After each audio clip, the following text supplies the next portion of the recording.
for some snacks? Yes, let's. Yeah. Let's. Sounds great. Come close to me. Come closer, baby. Hello, guys. I love to have you here. This is great. Firstly, so honored to be next to you. This man is a real legend to me and to a lot of us. And when I think of our community and I think how we're growing, we're listening, we're enjoying, we're experiencing, and this is a great setting because we can actually talk about DJing. Up close and personal. Up close and personal. For the 1% of people who may not know like the full spectrum, can you give us like the 2 minutes version of what you do and what you've been doing? Terriana, yeah. DJ producer from Chicago. Started listening to house music at a very young age. I was introduced to the music from a cousin that I was actually named after. And he had to babysit me one day.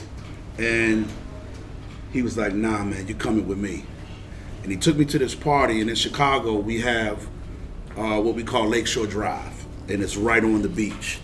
And Frankie Knuckles used to do this party, and they called it Belmont Rocks because it was the name of the street. But it was a lot of rocks surrounding that area where they did the parties because it was right on the beach. So long and short, I went, and this had to be 1981 maybe. And I just remember how Frankie was playing these records that my father always played at the house, but just seamlessly coming in and out of records one after another. And as an 11-year-old boy at that time, that kind of blew my mind. And I was like, I want to be a DJ. And it was just crazy. With that, I've never heard people scream for another man playing music the way they were screaming for him. So a thing in Chicago, it's funny. A lot of people, we do the Chosen Few picnic every year in Chicago, and a lot of people are starting to come over from Europe, and they are amazed at how it's just, I guess, a cultural difference on how they express love for the DJs. And one of those things where Chicago's always known for whoever the DJ is all right, Terry, all right, Frankie, all right. And it's just a big thing. And I just remember hearing that.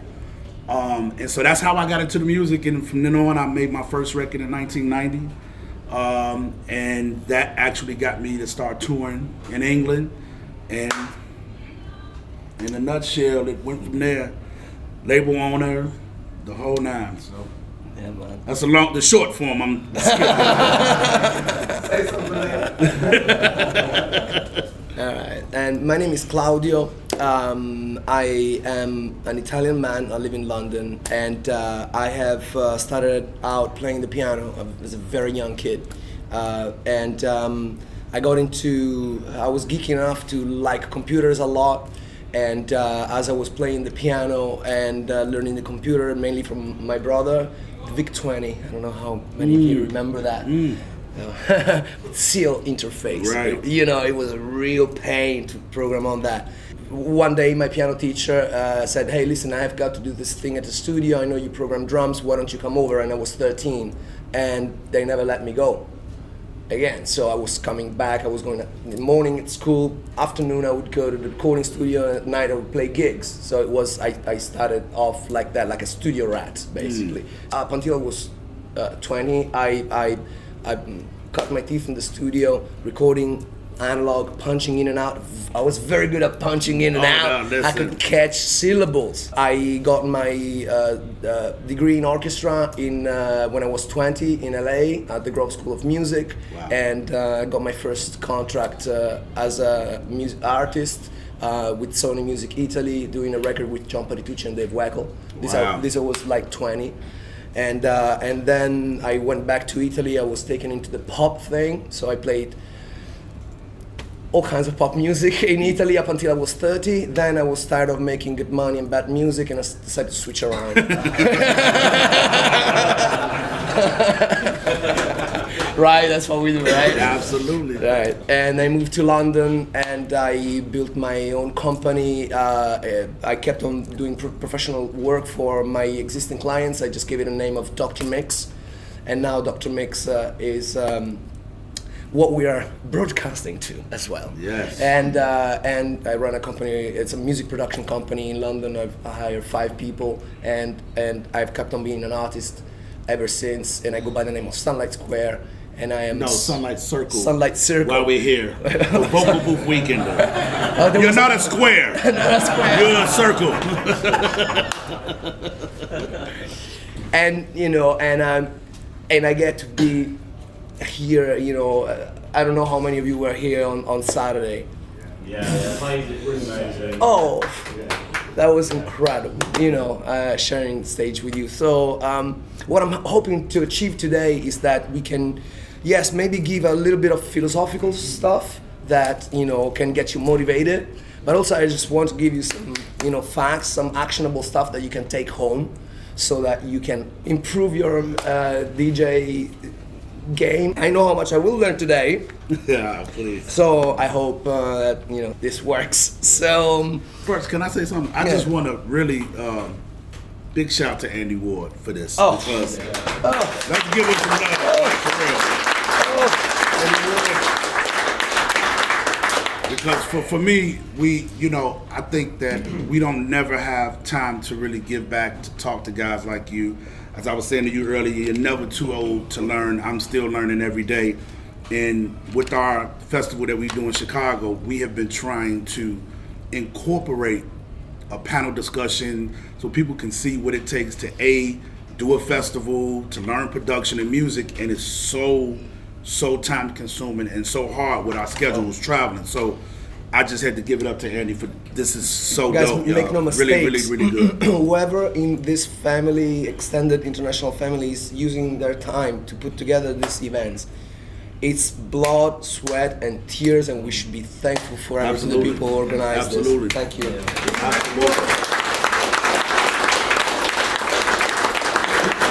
And last, I hope that this panel discussion motivates you to start making records again, my friend.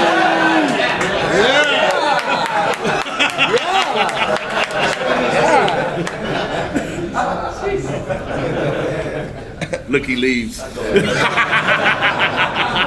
leaving to make a record. You know what I mean? I also think that we should do Q&A, and if at some point you have questions, feel free to jump in, because this is a conversation. Hey man, you good? How you doing? Sorry I'm late. It's alright. My name is Mats, but I also known as Mad Mats. Has nothing to do with my personality. It's an old b-boy thing, because I used to b-boy a lot when I was young. One time when I was DJing, they put on the flyer Mad Mats because they thought I was mad at crate digging. And then I started a few labels and been working labels and DJing since since '84 and running labels since 91, 92. Yeah. Nice. All right, so I guess the most important question, I would start with the why. I don't want to get too philosophical, I want to get practical as well, but let's be philosophical for a second, because the way I see it, DJing, if you're a DJ, you walk into a room and you change the sound to that room. So to its basic level, this is what it is, isn't it? So I guess the reason why you get up in the morning and do it has, a lot to do with the way you sound, right? If you're looking for, affirmation or for attention, we all like attention, we all love attention.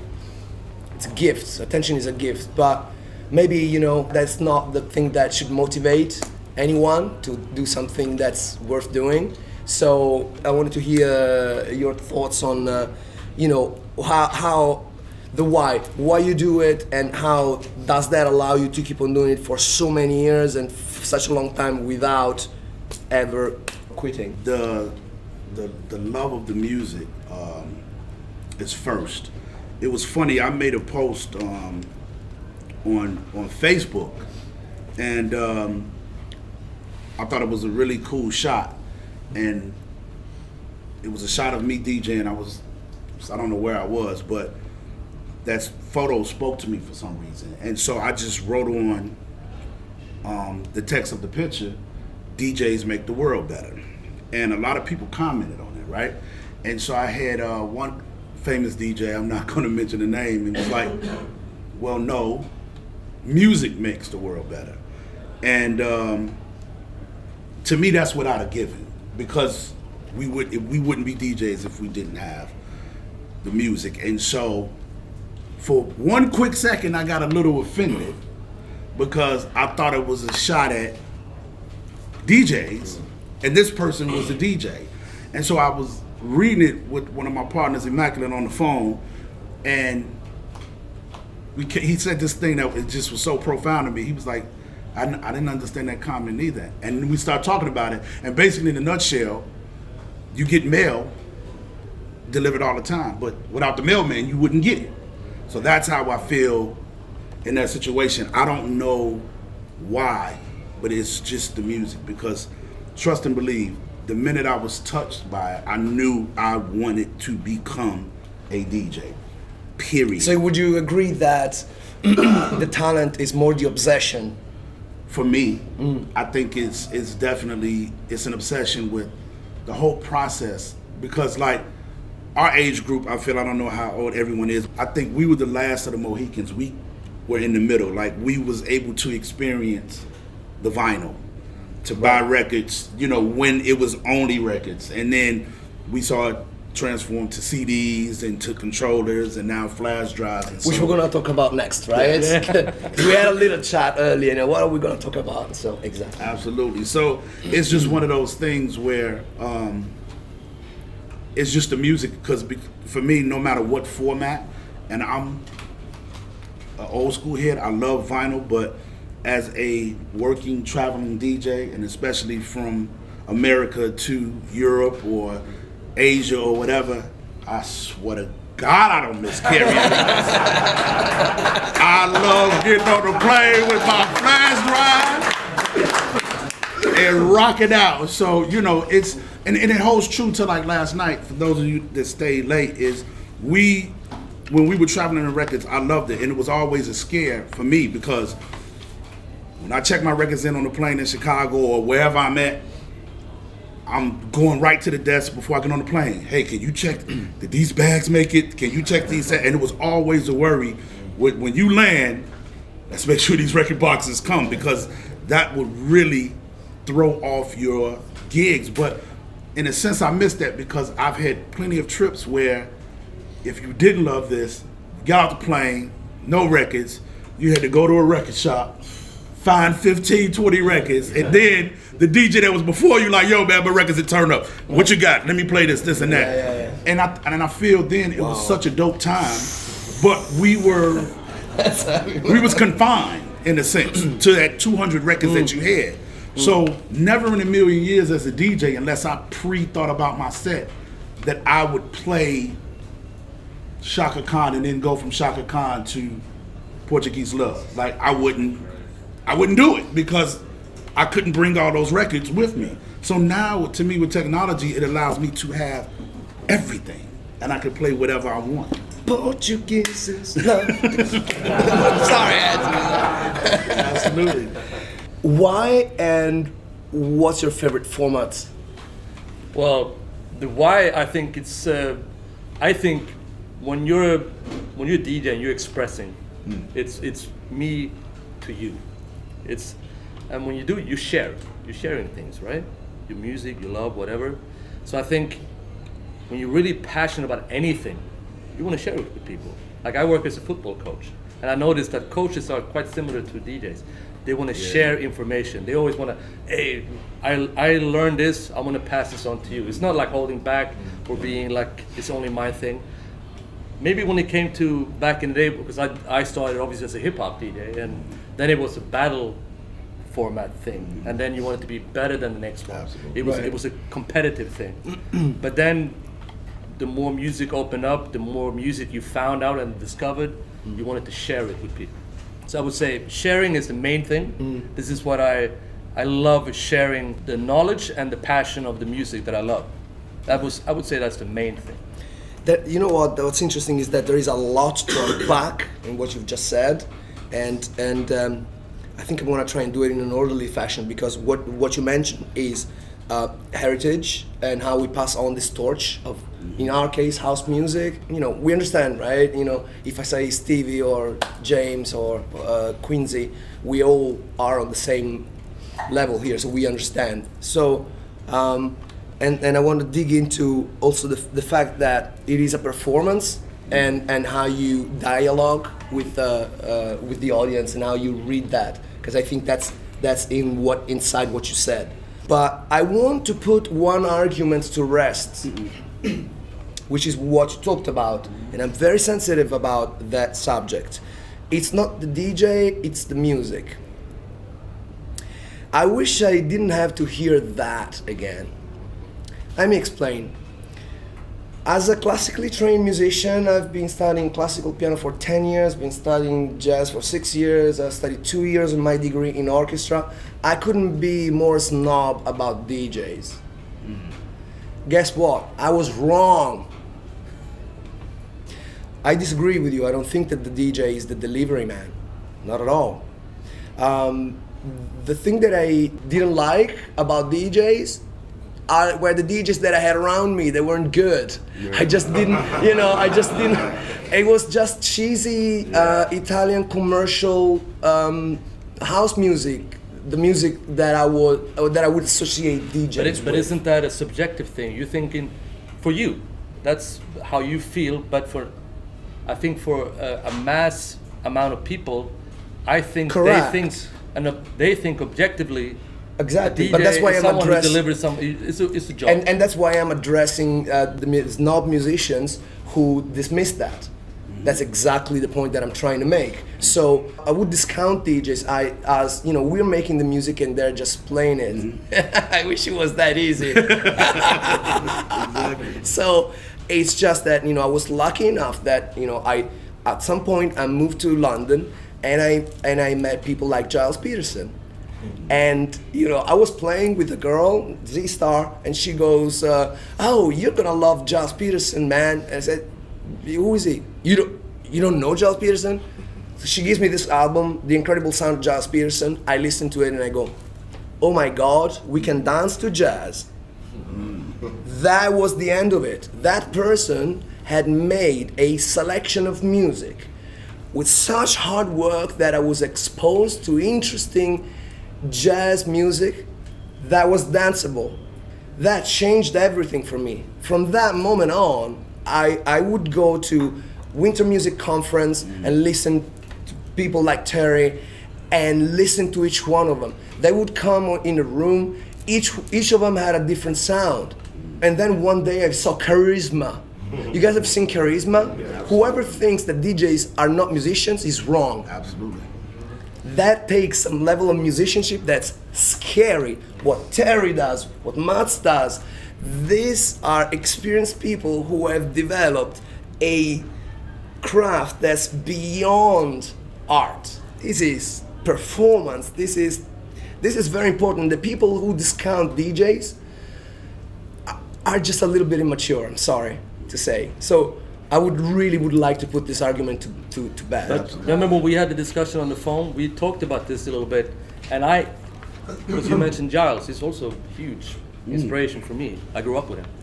And I think he's used the last 5-10 years to learn to mix. Yes. Yeah. He didn't mix before. Yeah, absolutely. And I think he's used as a musician to my ears, because I think DJing is primarily choosing the music. Like, I want to share this with you. Yes. If you could blend Charisma and Giles, yeah, exactly for DJ. Yeah. But very good point, which is there still is a responsibility for some of the people in this room to realise that there is a performance. Their job is to entertain the crowd in front. They're not robots selecting music randomly as a computer could do. So you're right to highlight the people that stimulated you were the people who realised that they were there to perform. Yes. right. It's a thing like growing up in Chicago, it was always funny because obviously I was a young kid kind of seeing the creation of house or the term house come about. And when I got old enough to experience it, it was a situation where Chicago, I remember it so clearly, and Chicago DJs that's from my era still holds true when you talk about DJing. Chicago was more of a blending. We like to blend records, and that was because of the radio. WBMX, which really hosted the Hot Mix 5 at that time, they were on the radio. They did lunch mixes and mixes on the weekend, and that was the thing, is that if you couldn't blend a record, and it goes totally different from what he's saying from our upbringing in Chicago, is that you were whack, you would never do a party, people would talk about you.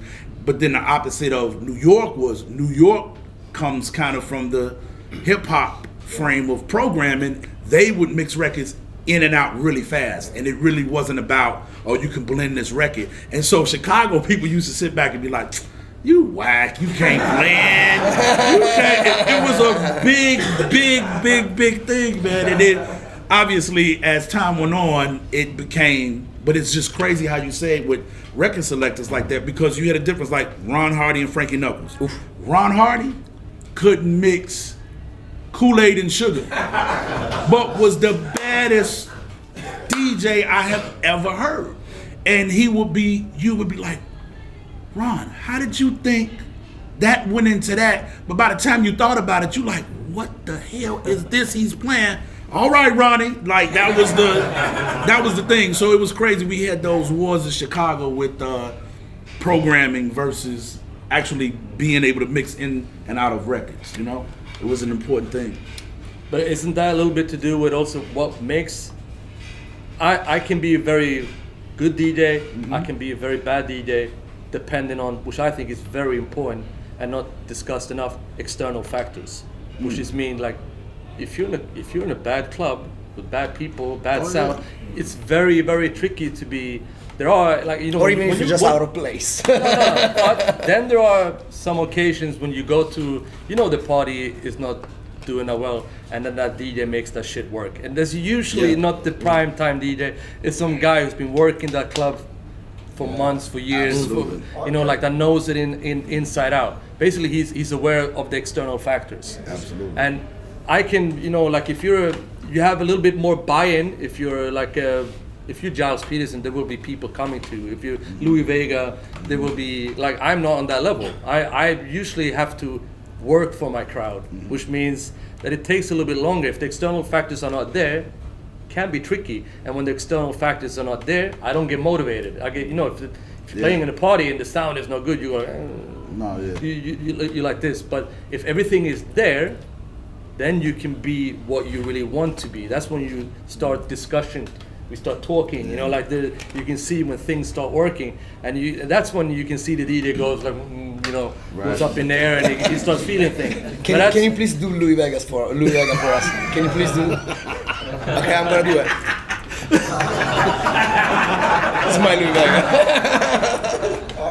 I've wanted to say on many occasions, and I've always stopped myself from saying it, you know, online, that a DJ is only as good as the crowd allows him to be. Yeah. And I've not said it because I've thought it opens it up for people to say, shut up, man, if you're a good DJ, you can turn anything around. Yeah. But if, like you say, Mats, sometimes you can't, and when you travel a hell of a lot, you understand that if you aren't those guys who are the upper echelon, where they've got the crowd eating at the palm of the hand, which is one of the reasons why I actually stopped playing out. I can come here and I can sneeze down a mic and people are going to love it, kind of. But you go to another club and it's not gonna happen. Right. You know, and I just like, you need that love back from the people. Or you have to have. I mean, you can obviously build it up. You can be I always been a DJ's DJ. You know, like I've been, you know, when I was in my hip hop days, I was playing for a hip hop community that then later progressed, I would say. I mean, I came into house quite late, like in the 90s, not in the 80s, like most people, because I came from the hip hop thing. But I think at least in Sweden, which is not like has a black music culture, I was outside of the box enough to become respected. So I was not maybe the crowd pulling guy, but I was always the guy that was a bit interesting. He's not going to do what the other guys are doing, you know. Like I'm not really I'm not necessarily a house DJ. Like my thing is, I'm a freestyle DJ. I love to blend Latin and Brazilian and hip hop and jazz and bass music, and if I can, you know, I remember, was it like 2-3 years ago when I played I think I dropped the whole tempo and went down into some, and they were like, what's he doing? And you know, I enjoy it, but at the same time, if it doesn't work, if the external factors doesn't come together, it makes me feel bad too. So, right? And that can make me a bad DJ as well as a good DJ. I think that there is something that emerged that I just want to plant a flag there where it can be seen. Since we brought up Giles, once I was having a conversation with him and I said, dude, how many records do you think you have? And he said, okay, you see, in my house or in the studio, in total, he said, okay, so in my studio I think I got about 130,000, but this is without the storage stuff that I have from the other house, and it's probably not as many, but close to that. So the man has collected over 200,000 records. Can you imagine how much space that takes? I probably sent him 150. You probably sent 150,000 off. No, but this is why I'm saying this, is because people like him are mainly record selectors, record collectors. They are experts at digging records and find the gem in it. So in all ways, the DJ is also that person, and this is even more relevant today because you've got access to the internet where you can find everything and the opposite of everything. So the DJ is that person that you trust in order to make the hard work of choosing the music for you, the one that's gonna work on the dance floor. Without that, you are a top 100 track source playlist machine. That's the difference. You know, again, they're both DJs. No, they're not. One is a master. The other is just trying. It's just beginning.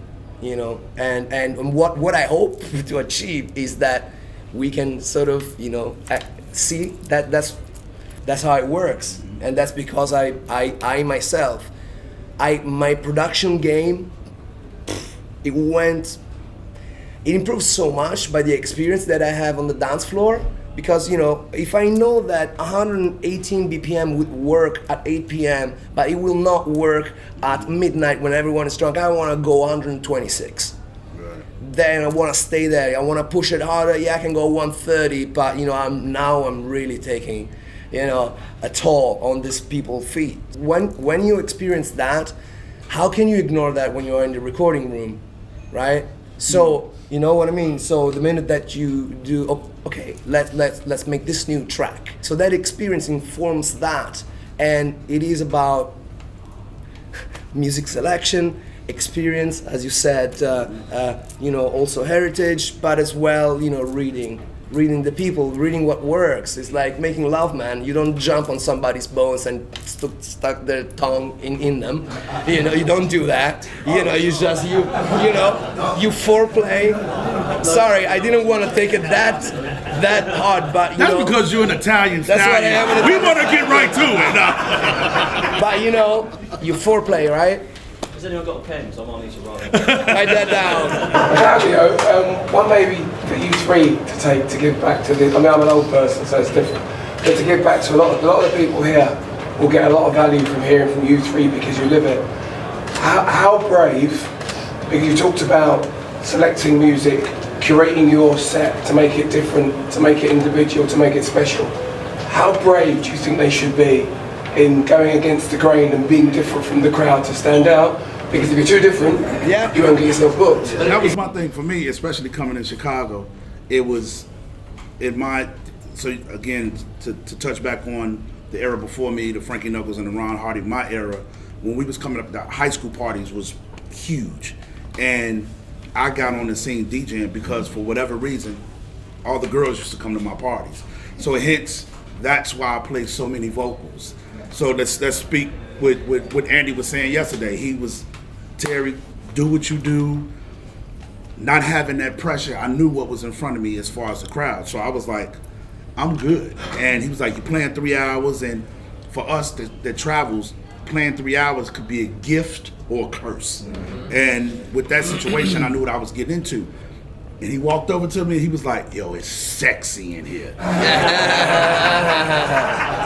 And when he said that, I said, oh, I'm finna turn it up just a little bit. So it's again, like you were saying, it's knowing your crowd, knowing where you're at.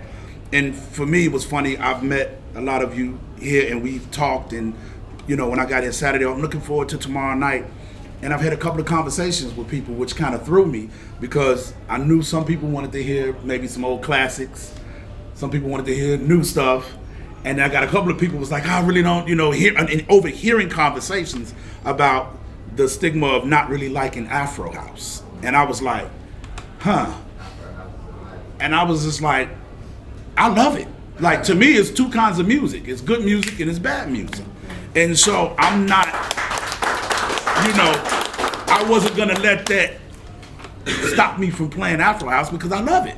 And I said, but that was to me my experience of a DJ. But number one, having the crowd that I had yesterday, I was able to do what I do and go right into Afro house without a problem, and no one complained. And the people that I even saw leaving said it and was like, oh wow. And I was like, I played a couple of Afro house records, right? And they were kind of, no, you didn't. Well, okay, yeah. So it's just one of those things of knowing your crowd and knowing your room. And that's difficult as a touring DJ as opposed to being a resident DJ. My God. I mean, that's an experience thing of spending years on the road doing different places and learning how to read that. When you're a resident, in some respects, it's a lot easier, right? The thing about it right now is we all look at it, I feel, as professional traveling DJs is one, most of us have agents or have really good friends that throw amazing events like this, but in between all of that, man, it's really a funny situation because you don't know what you're gonna get. You know what I mean? And for me, it's certain things to where I feel like, give me my tools that I need to do the best job that I can do for you.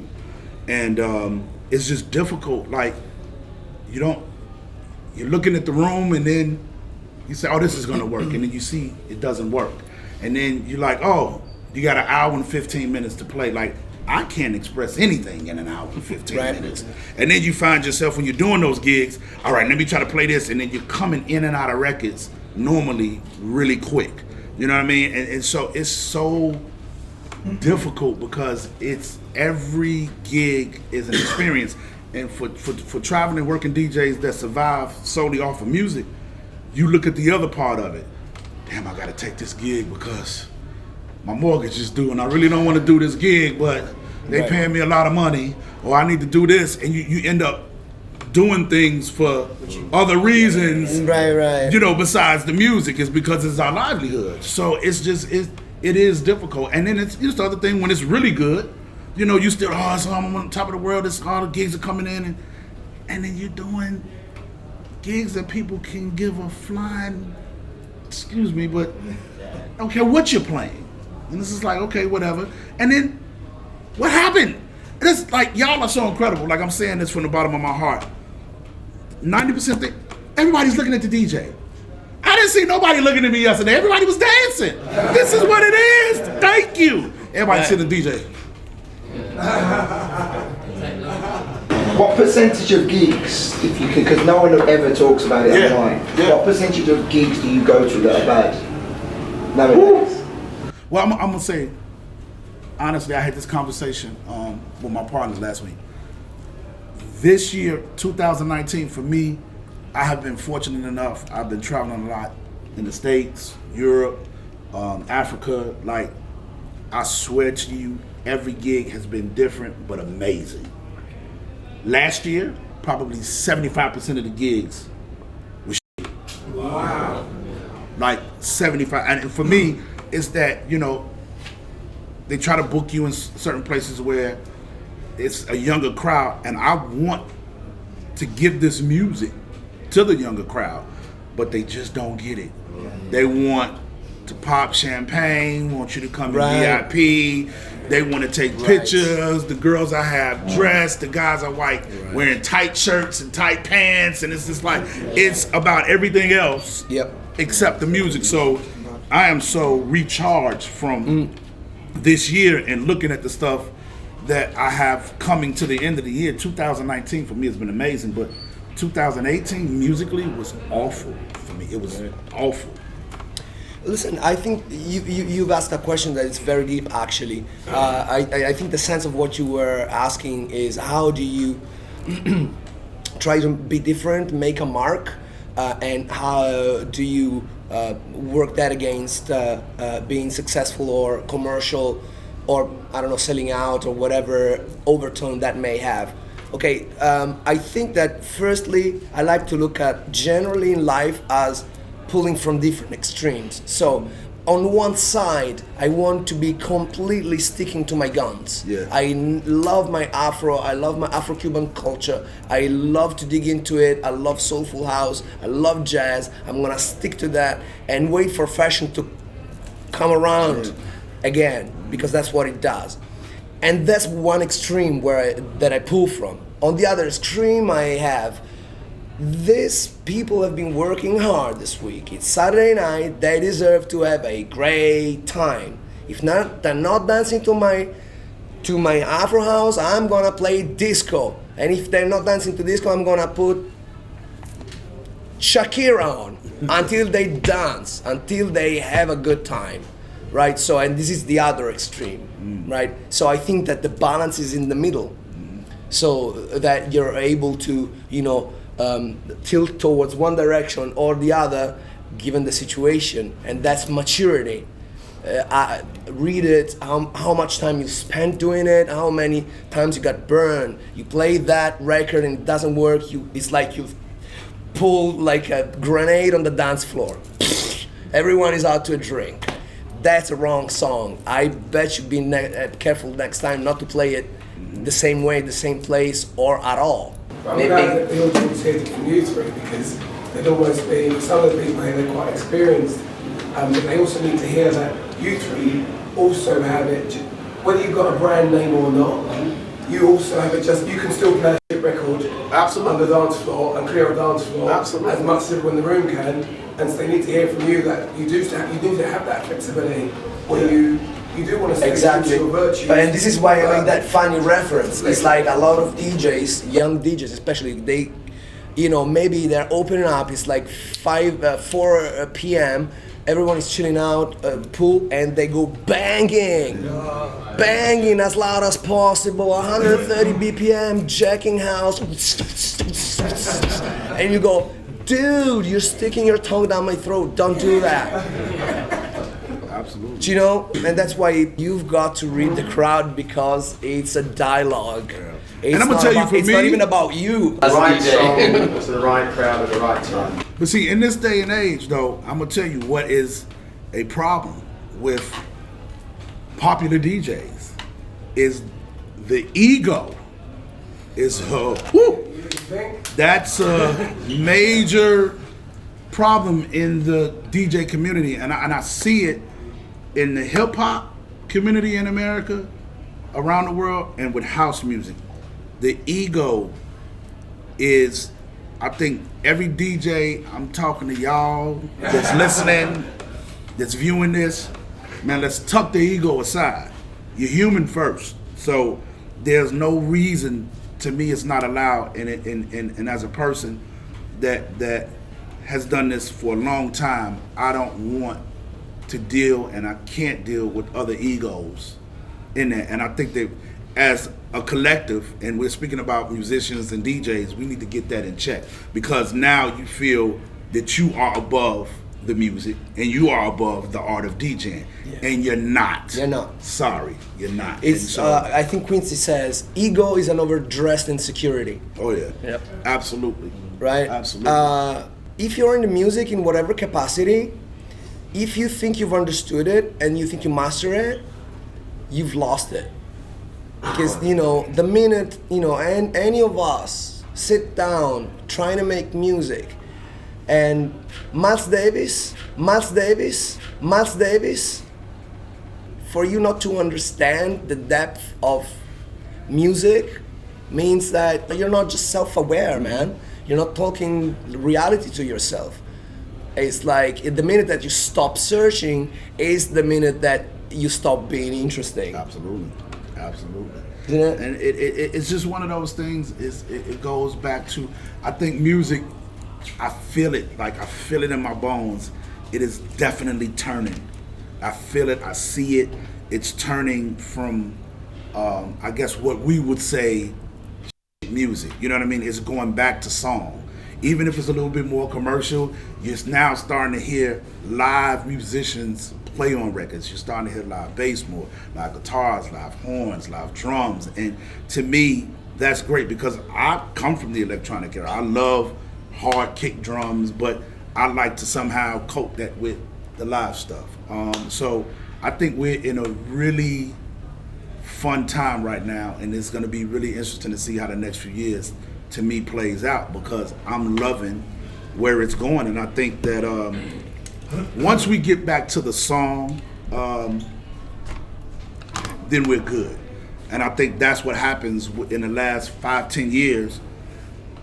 Producers and songwriters just lost the art of making a song. But I think this is something that we notice as I work in the record industry. From that aspect, I've seen everything goes in cycles. Mm-hmm. But within house music, I remember when the whole, let's call it the German sound, the more electronic sound, Yep. and Berlin became bigger. When I grew up, it was the influential cities was New York, London, Chicago, and maybe Tokyo or something, because of the jazz scene there. Yeah. But then, and it was very, like you said, song-based.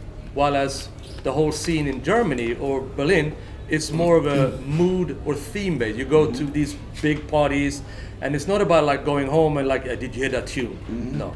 It was more like you're on drugs, mm-hmm. and you're in a state of feel. You know, which is not necessarily bad. It's just very, very different. And now, it's going back. Yep. You know, it's returning. Songs are coming back. Like a much thanks to I mean I always said that club culture might have started in the US, but I always feel that London is very good. They're always good at marinating things. Absolutely. Everything gets there, and they can push it in. Like they get jazz. Like the London jazz scene right now is just booming, and I think they take in things and they push it out again in a right proportional way. And I think it's like you said, it's very healthy right now. Yep. And I mean, we're seniors. We've been around, but for young, I work with a lot of. Speak for yourself. I'm super young. More senior than you, man. Some people got grey beard. Yeah. Do we have any questions before maybe we? Oh, perfect. Okay, Love it. go. What are your memories of the difference between the UK sound and the US sound in the late 80s, early 90s? Oof. So the first time I ever traveled outside of Chicago was early 1990 or late 89. And to kind of hit on that to now, I think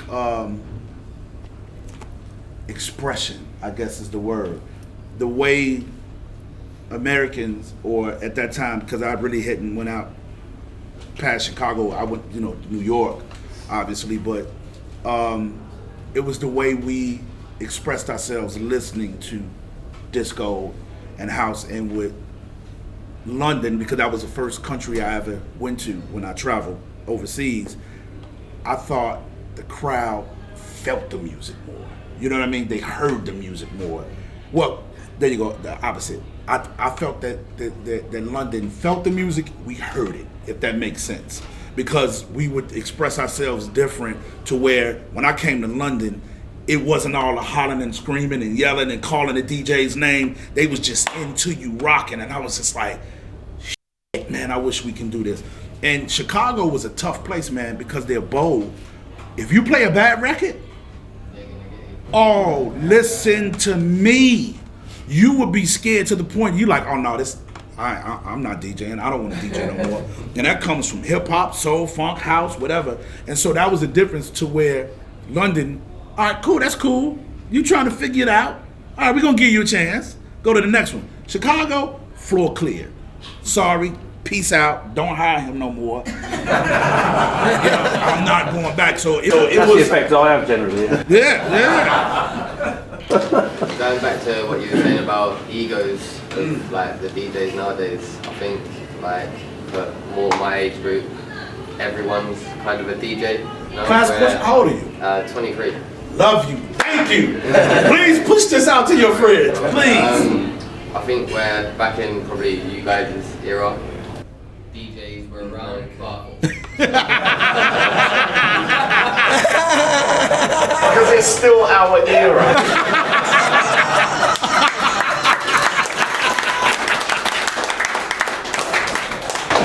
I'm just saying. I think because all young kids are seeing this ego, VIP this, VIP that, especially with the tech house scene, which for me is the most commercialized of the electronic music scene. You know what I mean? I play a lot of Afro house, a lot of techno and stuff, but everyone sees loads of money, loads of this, DJ fees have gone up, everything's gone up, and I think that's how Ibiza, for example, is changed massively. You know what I mean? Like, and I think it's lost the essence of the music, the vibe of it, if you get what I'm saying. The kids, they're more interested in taking a video where look at me, They want to catch the experience. Instead of actually. But also they're far more interested in themselves than they are in the music. But to your point, like for example, in my office, I have one of my, we also sit in the same office, he's a manager for this huge Swedish progressive techno house guy called Jeremy Olander. And you know, he travels all over the world. I've seen the kind of money he takes in. I mean, he's been DJing for a few years, and recently the youth did like a party in Stockholm when they rented this castle, had 1,500 people, sold out like in 5 minutes, like, and I asked Jeremy, the DJ, he comes down with his dog sometimes and sits there, and because he has a small like pre-production studio in the back. And I asked him, so what tune went down? And he's like,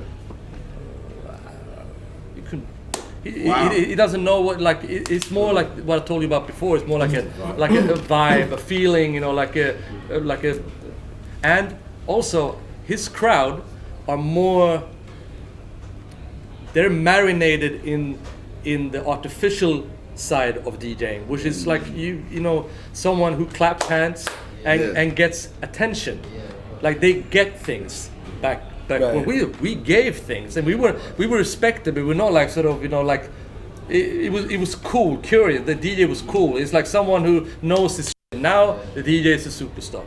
So, which is not necessarily can I bad. just jump in? We got 1 and 2 questions. I got you. I want to piggyback off of that and see the thing. What you said is important, and what you just said right there is that let's look at it. And I'm sure, because I'm coming from the American background side of it, but I'm sure you guys deal with it with the sports and with soccer and certain things over here, is that when it comes to when you said about getting paid, I think the DJ needs to be paid what they're worth. The reason why I'm saying that is that the fees have gone up, and I think depending on the venues and the events, I think rightfully so.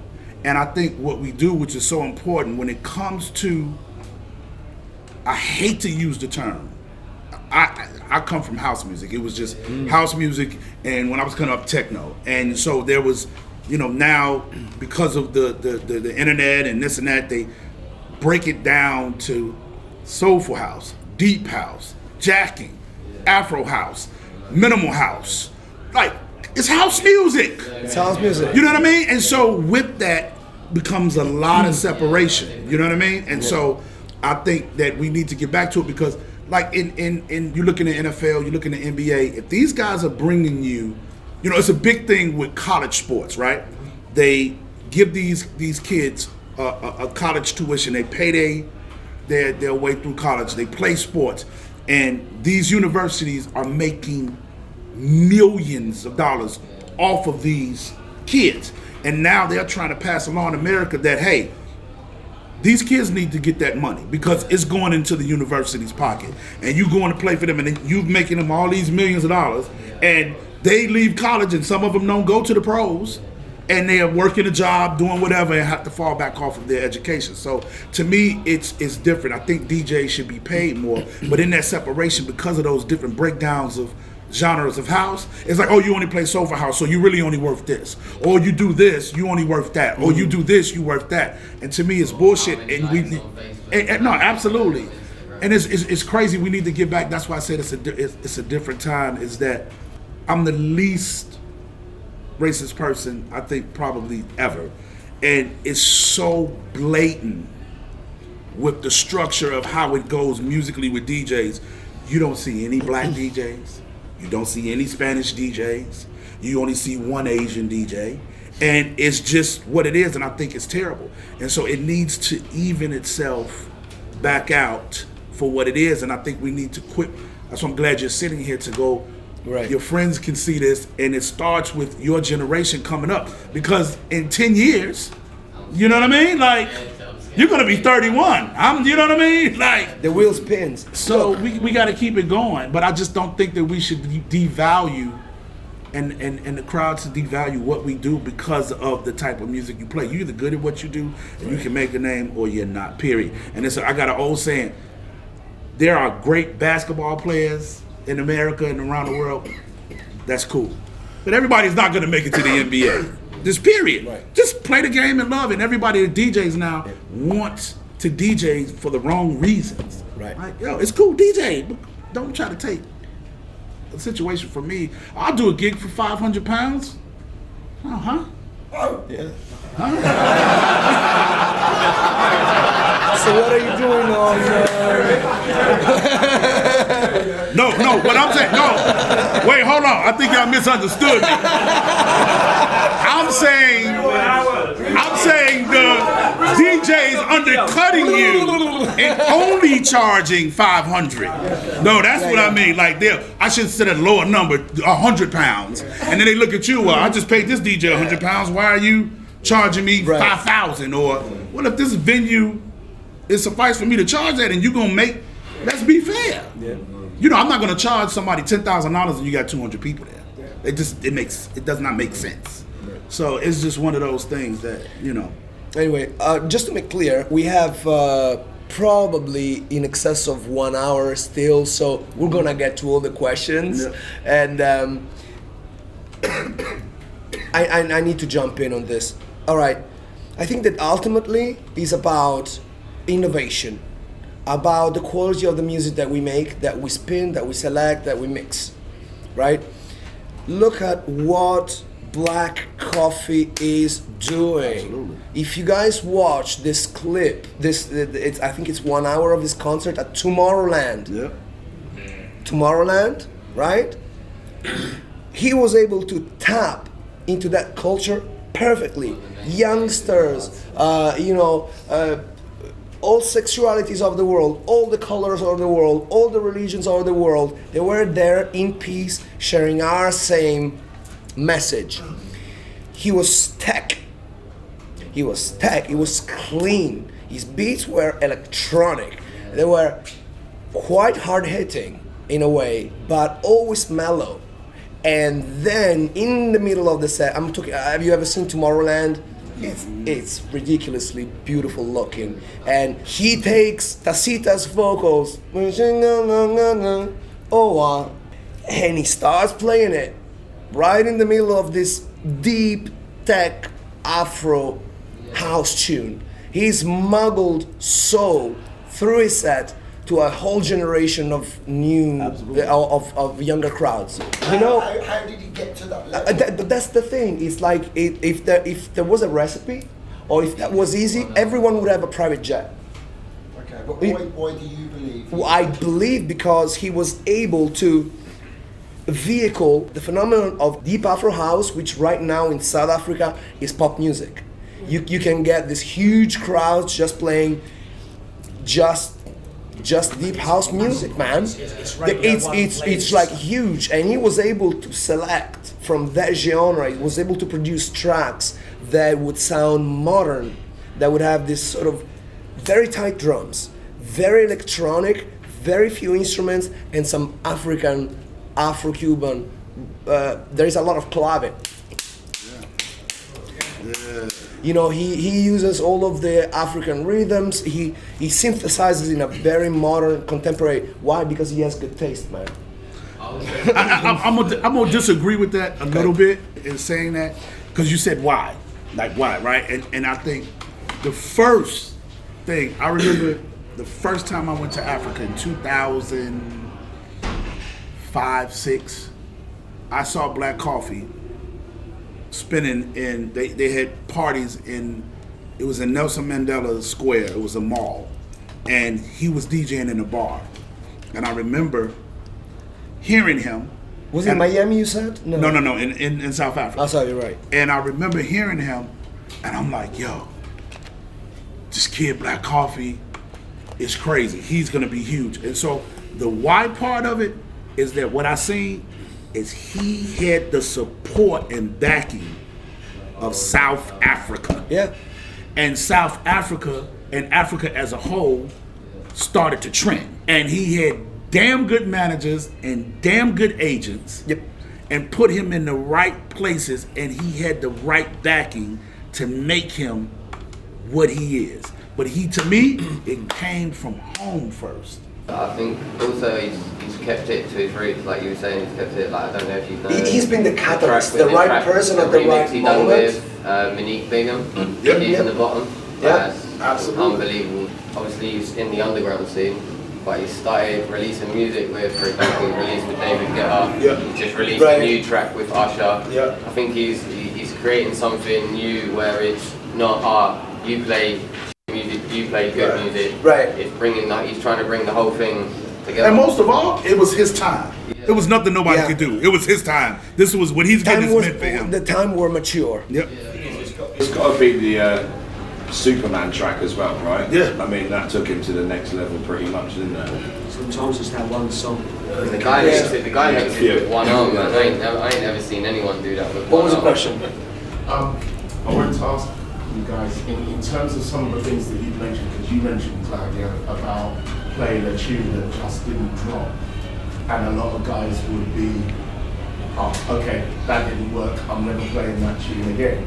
And I know that we've all kind of had those experiences where we've had a tune that we really wanted to play, etc., etc. It's just bombed.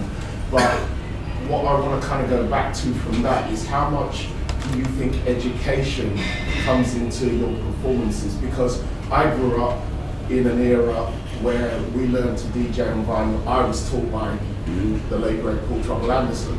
And one of the things that he always said to me was entertain but educate as well. Absolutely. Edutainment. And I don't hear Absolutely. that. I don't hear that from DJs these days. The majority of DJs that I'm lucky enough to know are very much of that opinion that, you know, you want to play your set, but you still want to kind of give people something that they may not have heard before, or something that's got like a little twist on it.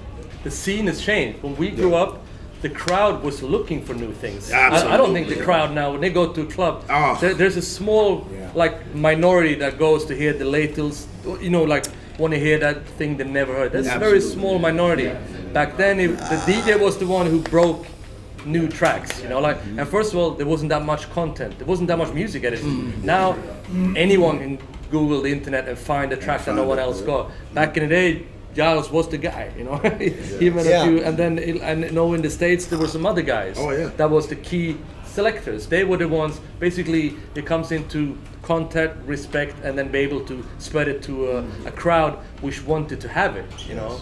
While as now, everyone can have it, so it's other factors that are more important. Absolutely. Do you think that's technology playing a massive part in it, though? Yes, I think technology, but to piggyback off what you were saying, and the answer to that is for me, is just like he said, is education, and it's also playing the records that they know. And so for me, that's where you separate yourself from other DJs. If you feel a record and everybody's not feeling it at that point, and you feel it as the DJ, at that point, you know something that crowd don't know, so it's your job, if you're in front of those people, to make them get it. And prime example. But that's the hard thing. No, it's very hard. Trust me, I've been DJing and I'm playing this jam and I love it to death. And for various reasons, it's not coming across. And then, but when you were younger, in one set. But you know, when you were younger, you would try to solve the problem directly. Directly. Now, you're Not more, yet. you can let it breathe, Yeah. and it might actually. Prime example, together. is with that, and that's the only time that has happened to me in my career. Like I've had some pretty big records or whatever, but there's one record I've never seen this happen in particular. I did a record on Soul Heaven Records with Teresa Griffin. The record was called Wonderful. Yes. The record, I was playing that record in Chicago. Teresa it's my sister. She will out-sing most of them. She's incredible.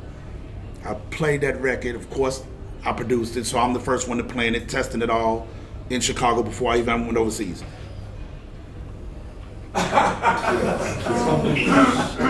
And I'm like, whoa, like, so when the record came out of Soul Heaven, took off.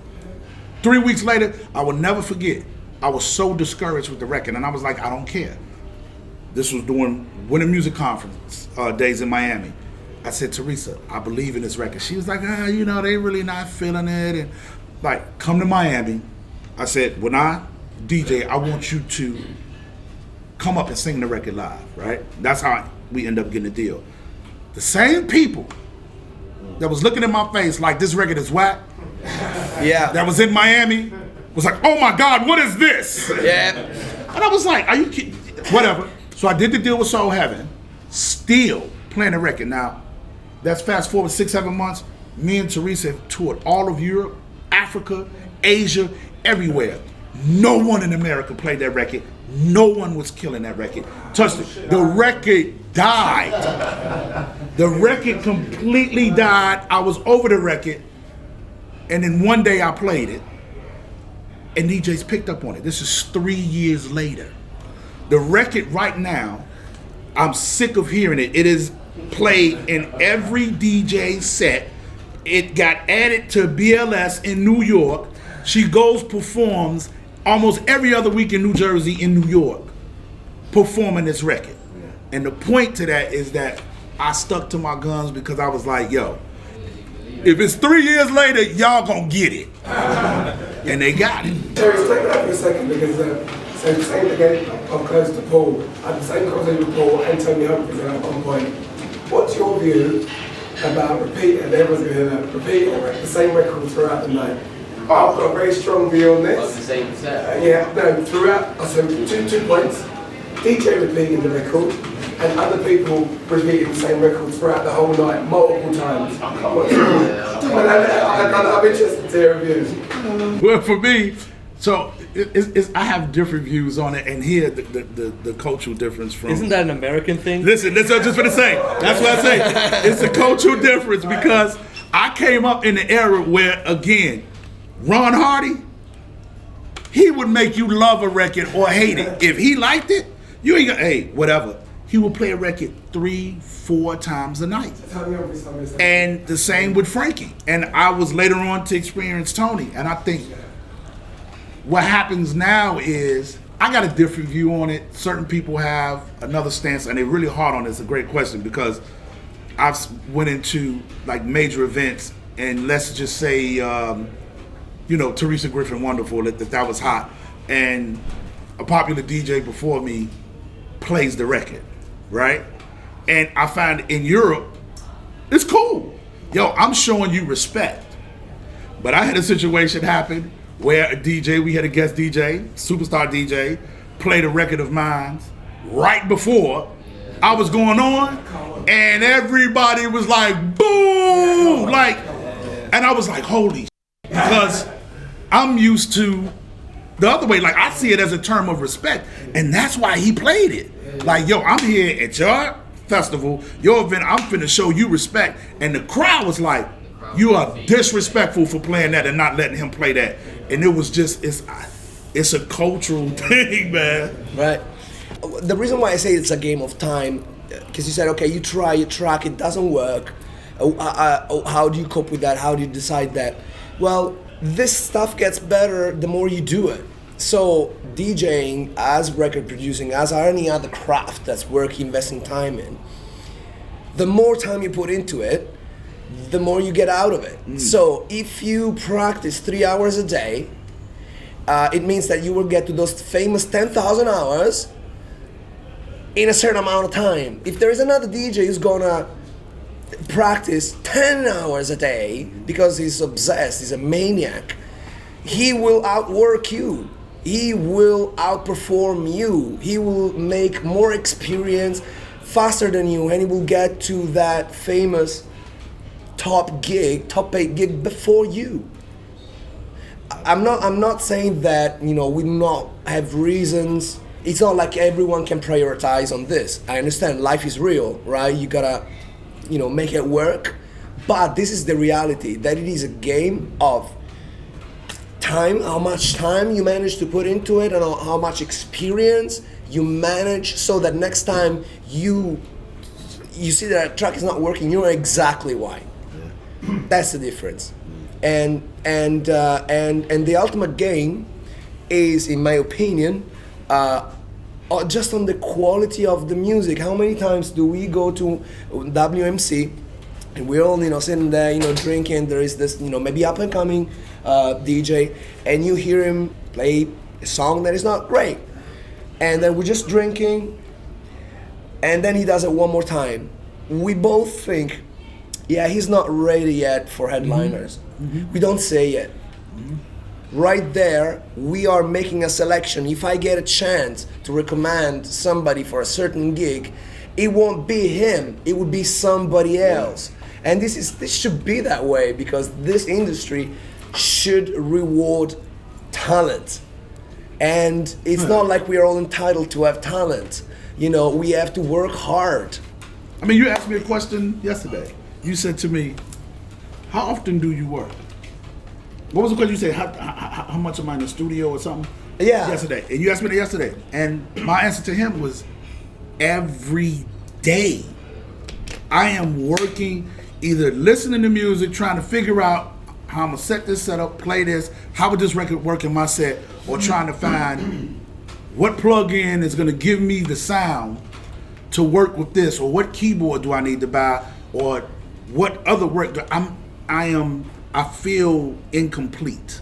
I'm in there like I'm 21 again, and I haven't had that feeling in a while, and it's every day, all day. If I can, I'm doing something music related. If it's in the studio, if it's going through records, if it's talking about the next releases, every day, because I don't want to be that, as you said, watch it now, looked at as that old head, that old G that's, you only here because of your past. No, young boys, I'll still give it to you right now. Yeah. Right now, come on, let's go.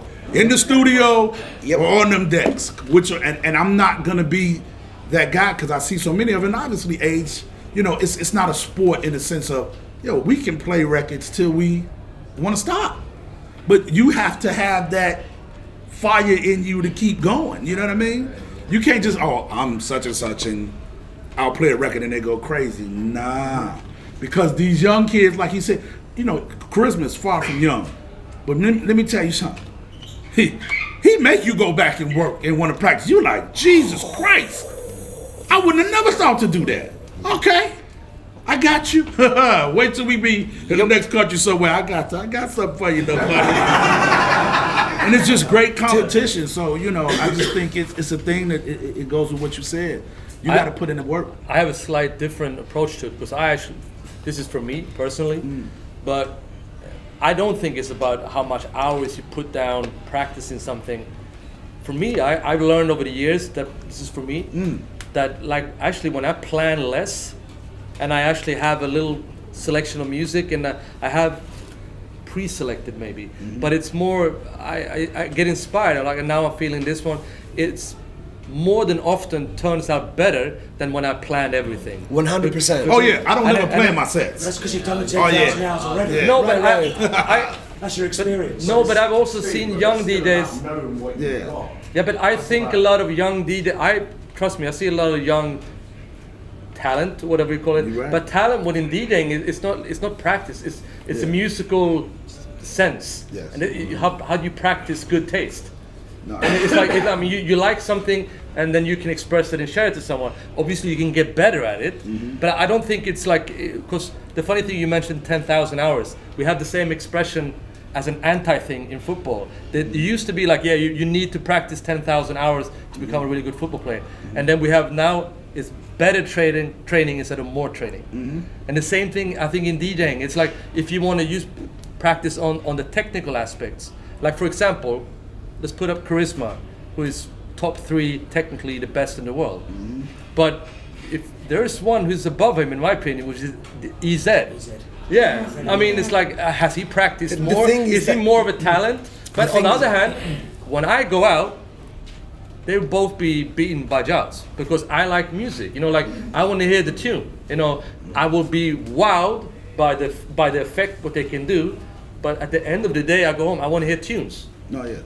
And so my thing is to piggyback on that, and that's great, because for me, throughout the years with traveling, I never set my playlist up or set up and know I'm gonna play these 20 records, because you're done. Somebody will play the records, or the mood requires you to go different. So I want to clarify that in the situation. I practice, and I don't like to use the word practice. I am doing something constructive with music. If it's producing, DJing, learning, studying, and the key part of that is listening. And like I said, I listen to music constantly, so I do not set up my playlist before. Like, I had no idea when I walked in there last night what the hell is going to be my first record. I have no idea. But when you get to a point where it's like you guys that's there, you have the educated crowd, you are getting that energy, that love back, you don't pick the records. The records pick you. Yeah. You know what I mean? So that's the thing with me. So I think that's a great point. Can you give us an idea of, like, you know, one of the things, you know, like, how do you arrange your stick? Because everyone, obviously, you know what I mean, how you catalogue your music to make, and that's probably something probably all of us would like to learn. I mean, we all do it with all. Of course, there are a multitude of media today that you can use to play music. I've been collecting tracks, and I have them in one folder, and I have them by genres, and sometimes I make copies of the same track in different genres, and it's not very space efficient, but it's practical, and that's when I use CDJs. Right. How do you do it? For me, it's the same way. I'm kind of changing consistently how I do my playlist and set it up, because it's so much music that's out there, and because of technology, it's great, but I'm always learning how to do it. There's always updates with, say, my format right now is Rekordbox. I use a flash drive, and my flash drive to choice right now is I'm using the T5 Samsung SSD drive. And to me, I went through a lot of drives. The load up times are totally different. To me, the SSD is faster. There's no moving parts in the hard drive. So when you load that puppy up, your songs is coming right up on the CDJ. And as far as organizing it is, for me, I'm trying to find another way. And it's funny, I met with a rep from Pioneer that came to my house before I came here, and was really, I need to know the back engine of, the back door of Rekordbox. Like, because this is what's going on. I'm putting these records on, and I'm doing a step where I'm loading the songs onto my hard drive, right? And then when I load them in the hard drive, I make a folder in different playlists. Then I have to take that folder, then make it analyzed into Rekordbox. And somewhere in between there, you'll get a mix-up or not have a record, and then you forget to take that particular song and put it over to your collection in Rekordbox, and I'll be downloading it directly to my drive and forget. And then I get to the gig, and then I'm like, I didn't copy it over. So it's always a new way. Yeah. Dropbox is phenomenal. We just talked about that. I'm changing it with my studio. But right now, I'm using a Samsung T5 flash SSD drive, and I set up all of my music through genre. So I'm switching a little bit. So I have Soulful House 19, Soulful House 18, 17, 16, 15, 14, Afro House, the same thing. I do it by years because I know I bought this or this was made in those years. And then with disco stuff, I do it, I'm doing it now from tempo. So slow disco, mid-tempo, up-tempo, and then the same thing with like I got a James Brown folder, I got a Funk and Soul folder, I got a Prince folder, Jackson 5 folder, and you know, it's just all of that stuff in there. So I'm still really trying to find a way to, because it's just so much music. It evolves constantly. It's just so, and exactly. Well, being vinyl DJs, coming back to what you were saying, Matt, you don't like to prepare, you like to be kind of spontaneous. You couldn't be spontaneous back in the day because you only had this so much space on your record box, so you had to prepare then to a certain degree, you know? Yeah, I mean, to put it in context, I was, like most of us, vinyl DJ from 84 to 2005, and then I was on a tour in Australia, and then a friend of mine gave me, it wasn't Serato, it was the one that came before, the little grey box. It wasn't Serato. Final Scratch, no. Oh yeah. And I had it with me, and I had no clue what it was really, but I tried it. It only worked in 2 of the gigs. So I'm like, okay, this idea, I saw when it worked, it was interesting. But then when I came back, a hip hop DJ that's really big in Stockholm gave me to try a Serato box. And then I went to Bratislava, I think, for a b-boy event. And I was the headline DJ there. So I tried it, and I was like, wow, it worked. And then what you were talking about before, all these issues about traveling with records, is like in basically within a week, gone. But then you obviously have to get all the music back in again. The collection needs to get into your computer. Now you can find all the music online. Back then you had to rip it. You know, like it took. I mean, I'm not talking months. It's within a decade. You know, it took a lot of work. But interestingly, back then we were considered like new and like progressive.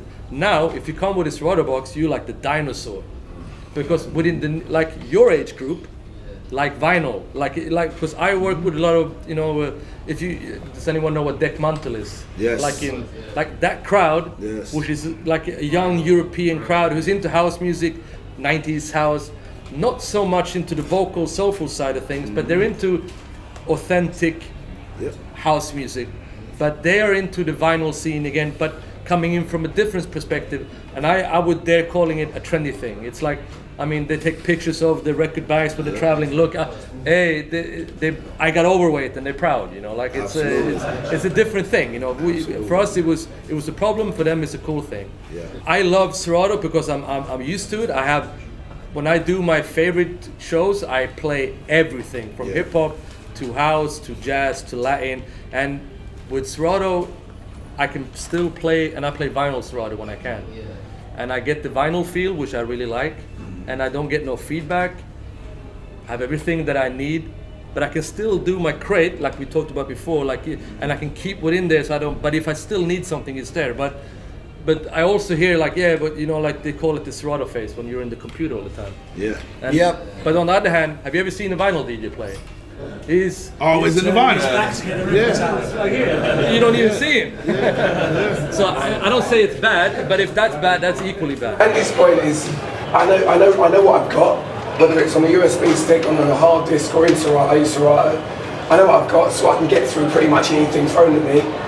But the old discipline used to be, I'm doing Debbie's party. I kind of know the sort of music Debbie's friends listen to. So out of my many thousands of vinyl, I'm going to squeeze 70 records now. I'm going to try and squeeze 120 in that box for Debbie's party. But the crate will be for Debbie's party. Crates, effectively. And see, my thing is the planning with that. Everybody's different. You know what I'm saying? And I think what works for that individual or yourself, use it if it works for you. Because even I do theme parties, and I'm like, you know what? I'm going to set up a playlist and put these records in it. Just because I may forget on the night that I got those records, but I want to go there to be like, okay, I'm gonna play it, and not sure. And then it's with that, it's whatever works for you. You have to experiment with it a lot until you find that format that works for you. The thing is, the right tool for the right person. I think that there is such a multitude of choices nowadays. Basically, you can go from as analog as it gets, vinyl. And then you can go CDJ, where you have a dongle or whatever hard drive with your selection of music. or CDs if you're still into them. You can do that, and then you can start going like even more digital. And for example, I use Traktor when I play keyboards. The reason why I use Traktor is because I can program a lot more on Traktor. I can program a lot more on Ableton Live as well, because I can even build, mixing structures. But then I really have to program a lot before I use that. So I found that Traktor control is a good balance between me being able to select a tune quickly, not having to bother about beat matching because I'm playing the keyboards. I don't have time to beat. I know how to beat match. It's it's like that's not the point. This famous super controversial sync button. Oh my God. The controversial sync button. Hey man, I have to try it. Yeah. Hey. At the end of the day, how was your sound? How did you do it? Listen, I so don't over care. there. I don't care how you did that. So that's one of the biggest discussions too. do you know what? I don't understand. Like, my thing is, guess what? Use it or don't. It's there. Use it or don't. What's the big deal? That's I'm gonna tell you. Most likely, it happens in Chicago. I call them the Facebook gangsters. Is that they get on and they want to talk smack about everybody, right? And they're the damn ones that's using the sync button. It's technology. If it works for you, make it work for you. Because to me, at this point in my career, I'm different from you. You're 21, right? 23. There you go. I ain't got to prove to nobody that I can mix. I've never heard anyone criticise the quantise button. Yeah. Hello. It's more help than sync. Dude, you're talking about okay. It's like bad mouthing a type of brush that a painter uses to be Van Gogh. It's like, I don't care about your damn brush. It's like an automatic start in the car. Like, you either put the key in, turn it on, or hit the remote. Yeah. You know Start the car. We have to understand that it's for us that is different, but for a young guy growing up for them, vinyl is an authentic button. Yeah. It's something for them to make them more legit because they didn't grow up with it. They didn't grow it's up something to put them a little bit above the normal DJ, and it's like that's maybe more specific. Maybe more specific in specific styles of dance music. If you're in the tech house scene, maybe vinyl is not so important. But if you're... It depends where you cut your teeth, doesn't it? Yeah, but if you started off like that, or you started off just using the sync button and you can't do anything else, I think that's the point. I think, well, where's the skill in that? I mean, even with me, is what you're saying is... If the sync button stops working, where are you at? Yeah, but I mean, like, it's technology. Like, to me, use it for your advantage or don't use it. But again, it's like you said with the younger people. I've had a situation in the last year or so. I started, and I did it because I wanted to. I come from vinyl. I started pressing vinyl again, and I had a promoter say to me, I never stopped. See, there you go. There you go. And so a promoter said to me, man, you really, you're one of the cool guys, but you're not pressing up vinyl anymore, so it's kind of taking something from you. And this is where I say the ego can be a dangerous thing, right? And I'm like, yeah, okay. We don't want to have that conversation about records because your knowledge is not gonna supersede mine. And then you're telling me now I have to be cool to press records again when I've pressed records from the beginning of time. It was no other format for me to do it, right? And so the ego part came out and was like, man, whatever, I'm not pressing records, and I started pressing records because I wanted to start playing records again. And with that, and I don't know how you're doing with it, but to me, I'm just barely making my money back. The whole hype of vinyl is selling bull. It's not. I love the format of it. I love playing records. I'm into the 45 thing right now as well, but it's a thing to make you cool, and I get it, but at the end of the day, I don't think that me pressing my productions on vinyl should validate me. And that's the ego part that I'm having the issue with, to say, whatever, man, like, okay, so I don't, it's one of those, like, how does vinyl do for you? It totally depends on the music, because I don't know, a few of you guys know that I have a few labels, but on Local Talk, which is the main house label, that's trickier to sell vinyl because it's more new. But as soon as you go more retro, like the other label, the GAM stuff, then it's automatically 500 copies minimum. Yes. And then, which is, if you go back from when we used But see, that's what I'm saying. Like, for me, that's the ego thing. Because I'm like, 500? We used to pre-order 5,000. I know. Yeah. So it's like, what am I doing this for? What am I? And so the reason why I did it, it's a different era now. It's a different era, and for me, my love of vinyl, I want to go into a record store and see an artist that I produced and see my name on the record again. That's really why I did it, because you're not. For me, I'm a purist, but the business side, I'm not really. It's not a great business decision. It's for me, the love. It's different from him, So it's tomato. But we still have the same objective. Absolutely. We want to make people dance. Yeah, absolutely. And we want to make people feel. Absolutely. We want to make the communication come together. Yes. And when you're on the floor and you hear a tune you like, oh no, it's not playing vinyl. Does that matter to you? No. Absolutely. But I can guarantee you that factor will matter. Oh yes. To a deck mantle. To a deck mantle. Because if you play the same track, you see these boiler room videos and some guy playing and it's playing vinyl. It gives him more credibility. Absolutely. Like, we don't care because we already been there. It's like it's history. For them, it's now time. Back to the ego thing or inspiration or whatever. I've released recently a couple of tunes on a 45 on BBE Records, and it was on the back of a telephone call from Pete. He called me up and said, "Hey man, you should produce this track. This great track. I think you should do it. But you mean produce it for one of your artists? No. Produce it as you, Sunlight Square, and we should release it and make a 45 out of it. Hanging Tough."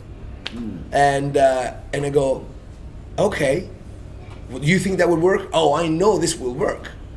And I go, all right. If we do that on the B side, we're gonna put. Was it Pete's idea? Yeah. Proper A&Ring. That's no. This more A&Ring. He was producing. Shit. It's like he came up with the idea, right? And I said, okay, if we're doing that, then we're putting the groove on the B side, because I always wanted to deal, right? So it wasn't my artistic input.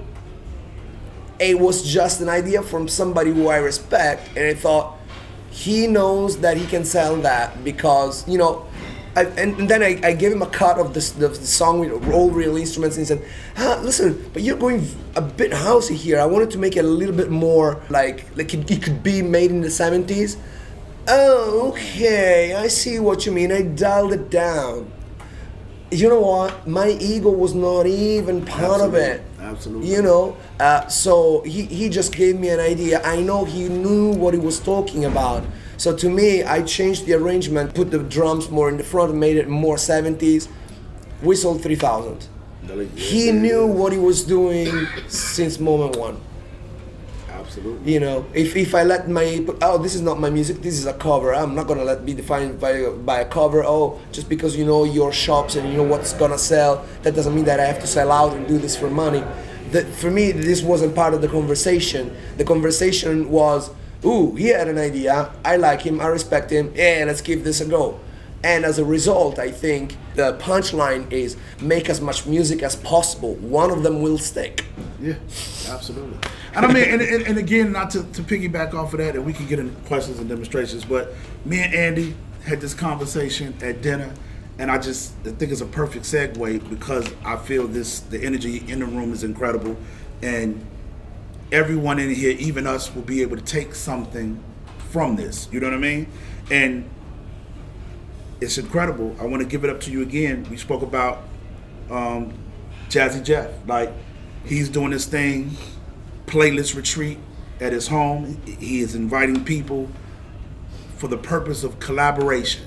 And I think what he has done with that has caught on all over the world.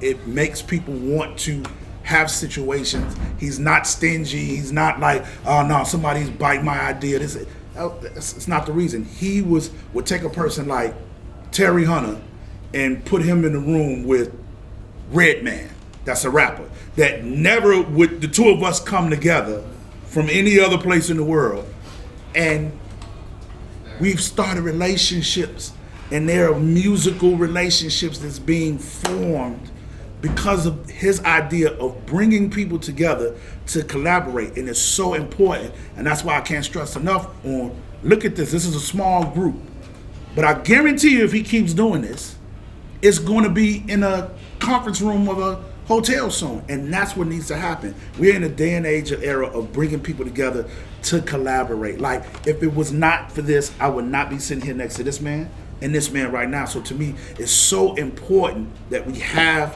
situations, conversations, collaborations like this to further the music for younger people and older people, because I'm sure a lot of people have been doing this forever, and you're going to take something from it if it's positive or negative. That's the point for me. Shall I demonstrate the sync button? Yes! We've been talking about it. So, I mean, in the old days, you had to basically take one piece of vinyl and sync it up to the next one in order to do a smooth transition between the two tracks. Nowadays, you can prepare, and basically you can tell the system exactly what the tempo is like, and it will put like markers on the beat, and as a result you can take this track. Alright, if my sync button is off, that's what happens. I put the sync button on,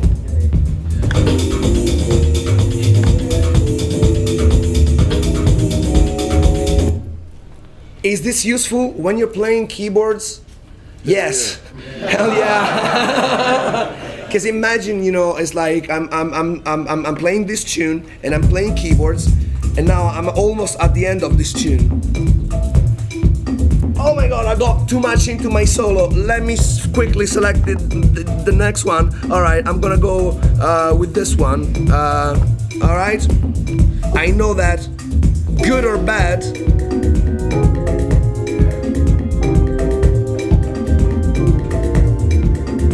gonna put a little bit of delay maybe. I've transitioned into the next one. That took me 1 second. Of course, because I need to have eyes on too many things. I've got harmony going, I have to remember what key that track is in. So this setup, and also I don't have wheels, I don't know if you noticed. Yeah. So this is the Tractor Control S5, there are many different ones. And sometimes you get, you know, like jog wheels that you can scratch with, that you can actually use to old school sync if you want to do that. This particular one, I like it because it has, it's all buttons, it's all clear. I can see there is no margin for mistake.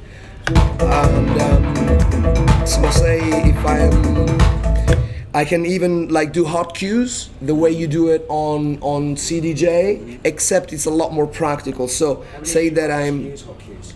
What's that? How many of you actually use hot cues? Oh, I do a lot. Let's take, I don't know, let's take this track here. I love this track. Right now I'm able to select a fourth deck here, because here like you have 2 decks, but when you push this button, like for example, this I'm using these 2 decks. I push these buttons. I'm using these decks now. This one, yeah.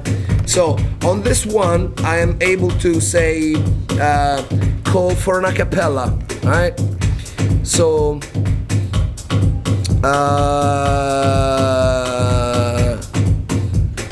let's use this one. Okay.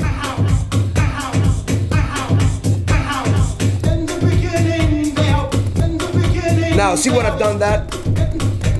It's quantizing. Whatever I'm doing, it's quantizing. This means that I can...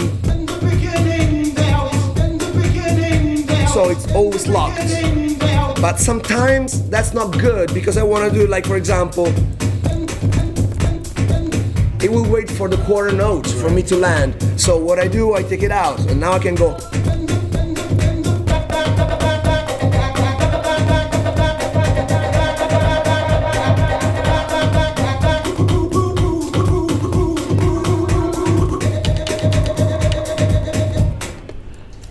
So you know, it's like you need to know how to use sync, and you need to know how to not use sync. So if you study harmony and you want to play jazz, you have to study classical harmony, you have to study Schoenberg, you have to study 12-tone music.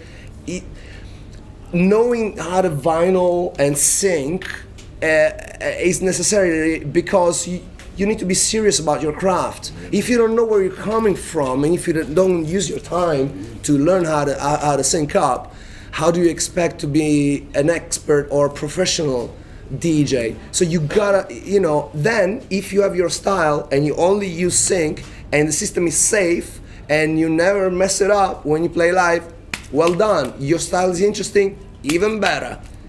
That's what I think about the sync button. Shall we take a quick break for some snacks? Yes, let's. Yeah. Let's. Sounds great. Yeah.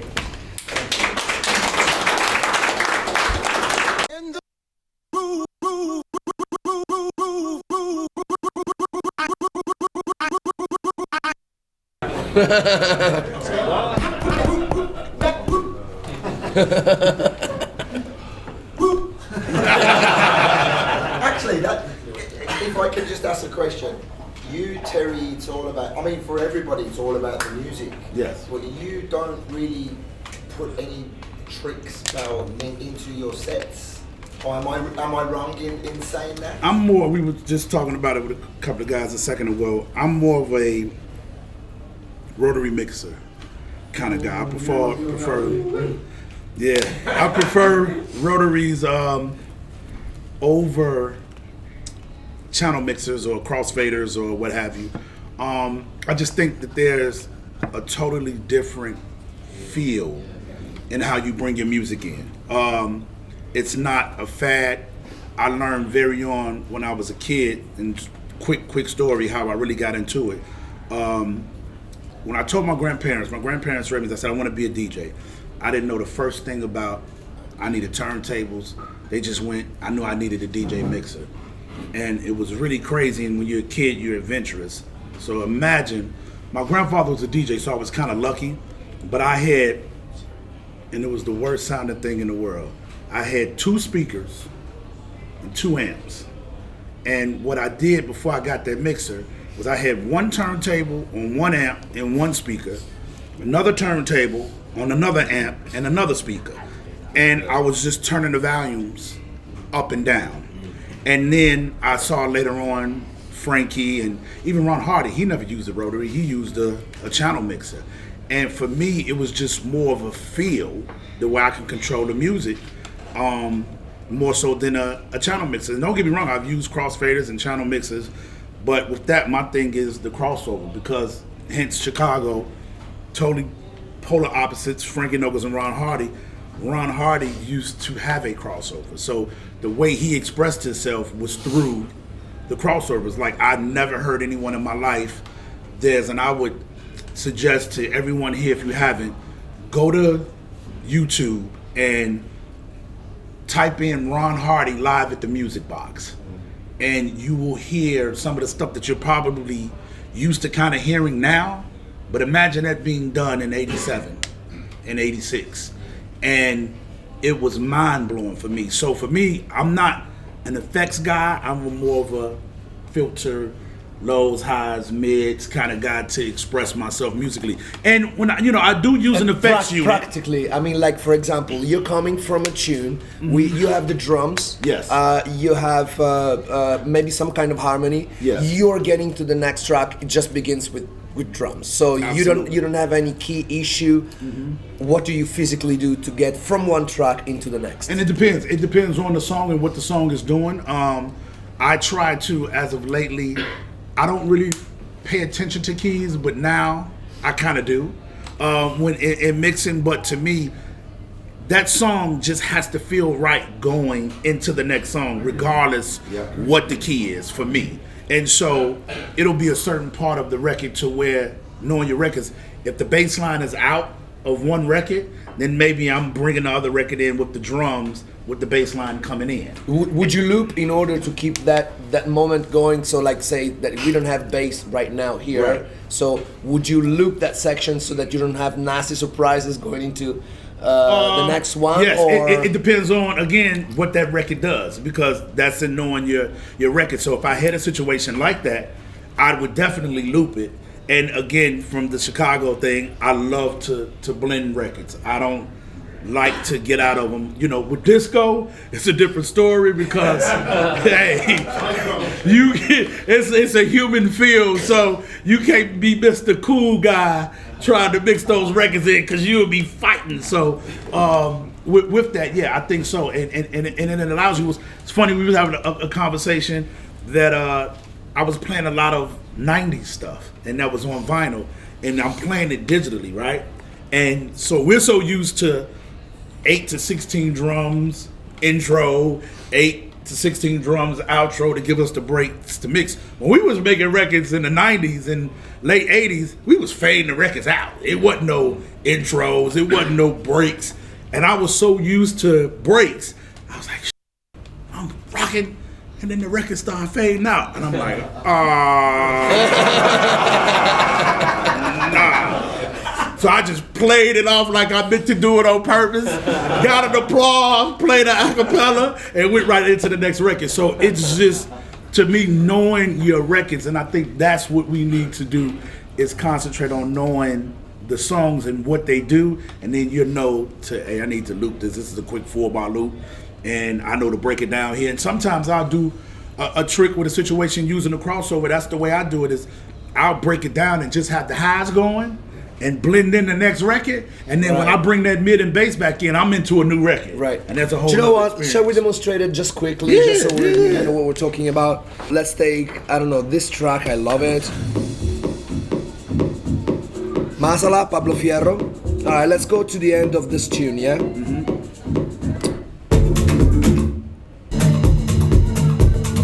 So we still have some harmony here going, right? Let's see what happens. I mean, this normally this is the stuff that you do in headphones. Right. Before, I mean, right now I'm cueing to everyone, but when you press the cue button and you're just doing that for yourself. So if you can't remember exactly the song, just audition it. So we're saying, right. So I know that now. Oh wait, this doesn't even have a pitch on it, right? No. You can put it in pitch mode, but I don't know how. Well, where's your pitch control? Well, you don't. Oh. No, I mean, none of this one I've selected. No. I was just one. I just noticed that it didn't even have a. No. Okay. No. You have basically you have the master. You have to sync with this. You have the master tempo.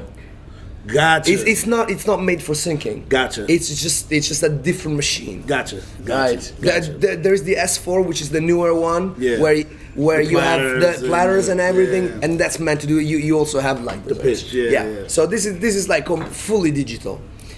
So we are at the end of the song. Okay, we know that this has only drums. There's a little bit of pad. It's not defining too hard the harmony. So I want to mix in the next track. Let's go for this track that I was playing earlier. This has a very clear harmony going. There is no bass, but not exactly the same harmony. It kind of clashes. I mean, you can get away with it, but if you really want to be clean, then what you would do, you would find, for example, this last bit, right? This last bit had no harmony whatsoever. It's faded. So I push this button. Now I've made a loop of 8. I know that this is gonna stay, right? So I can take the next track and make a loop of 8. And now I go. Right, now I got this I've looped up. This I've looped up. So I can decide to just take out, say, I don't know, the kick drum out of it. And then I put just the kick of this. See? So that's all what day. we were talking about. All day. So you got low, mids, highs, and you're taking the kick drum from this and using it on this one, which has the kick drum removed. Absolutely. So now you are playing this track with the kick drum of this one. And then say for just demonstration, you start turning the mids lower here and you push them up here. Absolutely. See, now I'm morphing into the new one. Into I finally do it with the top end as well. Now we are officially into the next tune. Yep.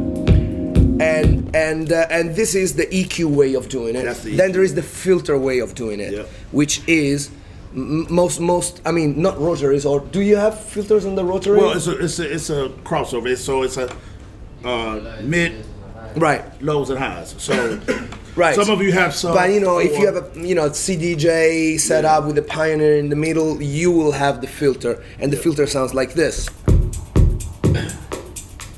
So it gives you progressively cuts out the low end until you're left just with the top, and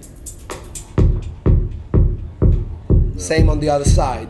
You just But do let's it with this one. but let's go. So get to the meat of that record with the music. Okay. So for me, I would use a filter. So right now, loop that. Right. So I may want to do that, and then I will go on the crossover hardcore and plan it, and then just go, and then it's a gradual. You know what I mean? I never come straight in. So when I filter it out, 9 times out of 10, if you got the right crowd, when you're going from here, you'll get some kind of reaction. You know what I mean? And it's just yeah, it creates like a dynamic. and then right? I'm coming in, and so I don't worry about the keys in that sense. So I'm you remove the problem right. altogether. Oh yeah, and just come in. Talking about that straight old school mixing. Yes. They go from one to the other to make it sound like one song. Absolutely. So people can't even tell the next one. Absolutely, absolutely. I think that's what the rotary gives you. So that you don't stop the dancing. My favourite is the Rain. The Rain MC 2015, like you said, it's got the I find a lot of crossover. people don't know the true difference between an EQ and a crossover. Oh yeah. Because crossovers is, for me, a very American thing, and not that widely used. You know what? I would say, I hear you. You're absolutely right. But I don't think that rule applies to England or to London. Because maybe not now. That's Bozak's fault. yeah, but right, exactly. Yeah, but that's still more. But I still think Can have a dope for it. yeah, but I still think even coming up in Chicago, right? Like Ron Hardy had a crossover, and that's what made him different from a lot of DJs. But none of us as kids had a crossover. You know what I mean? And so New York, they were definitely using it there. But when I first came to London, you know, I'd seen them in some of the good clothing, and especially when the very, very beginnings of Ministry came along. Of course, Justin Bergman had a lot to do with designing that, and he got it concept from New York. But yeah, I think. Excuse me, just so for clarity. So let's show this. When you Hold on, when you say crossover, I'm gonna show you. Do you mean like LPF?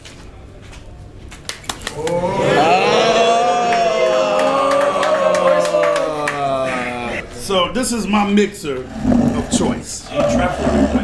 If shout to Paul from Bozak, if I can't have one sent, this baby is with me everywhere I go. And so for me, it allows me, again, when I was putting up the fader, if this fader is up, I'm at whatever, 9 o'clock, 3 o'clock rather, and I'm coming in, it's just the feel of me blending. And right here is the low pass, so that takes out the bass, this takes out the mids, this takes out the highs. So if I was to take out the bass and the mid, I just have half frequencies. But we call that, this is an isolator. An isolator, We yeah. call it an isolator is something that goes on everything. Yes. It's like the we call it EQ is on a crossover particular isolators. track. Yeah, absolutely. So that's the feel for me, because I'm able to express myself. So the filter, I can create my own low pass filter by taking out the highs and the mid, and now only you hearing is the low end, is the bass. And so now I'm coming up with the next record. even though this controls the overall sound, as I'm blending, I'm coming up with the mid-highs and the volume at the same time, and then I'll get it to some point where I just cut the bass, and I'm just making a smooth transition. Like, you know, I think I did it a lot last night, but this is like my weapon of choice. How much do you want to learn? About £1,500. Yeah. With regards to equipment and everything, obviously, sort of with travelling DJs, sometimes you might not have the opportunity to take that with you. Oh no, you yeah. have to use different equipment. So yeah, I had to, and I mean with the AR4, it's like that's what I was just gonna say. Like in my rider, like I give them choices, either the Rain 2016 or the Yuri or whatever. But this is my weapon of choice. But I think that Paul was above the rest when he came out with this. There was other tabletops out there, but the sound. Yeah. The sound. Do you know what? I could tell when you incredible. plugged it in last night. I could tell that the sound is so much better, and he made it a tabletop version. And I mean, please guys, be careful. I'll let you mess with it, feel it, but it's light. So I just throw it across my shoulder and got my roller bag. Am I allowed to pass it on? Yeah, absolutely. Yeah. Back in the day, though, how would you have gone? Back in the day, it depends on, because like say for instance, we'll go to Italy or some part of a country to where they can't get it. You can't get it. I'll have to use what's available. Something about this because I did parties in the 90s, and when we got American DJs over, they always wanted a Ure, a Bose. Yes. And it was always a hunt. It's a hunt. It was. And sometimes if you don't get them, you got to get somebody that owns one person and be like, please, can they use it? Or we wouldn't use it. We wouldn't have. We have to use a regular mixer. I mean, I can adjust to. I mean, you know, you have the Pioneer mixers that are standard. You know, so 10 out of 10 times you're gonna have that. So it's really no issue with me adjusting.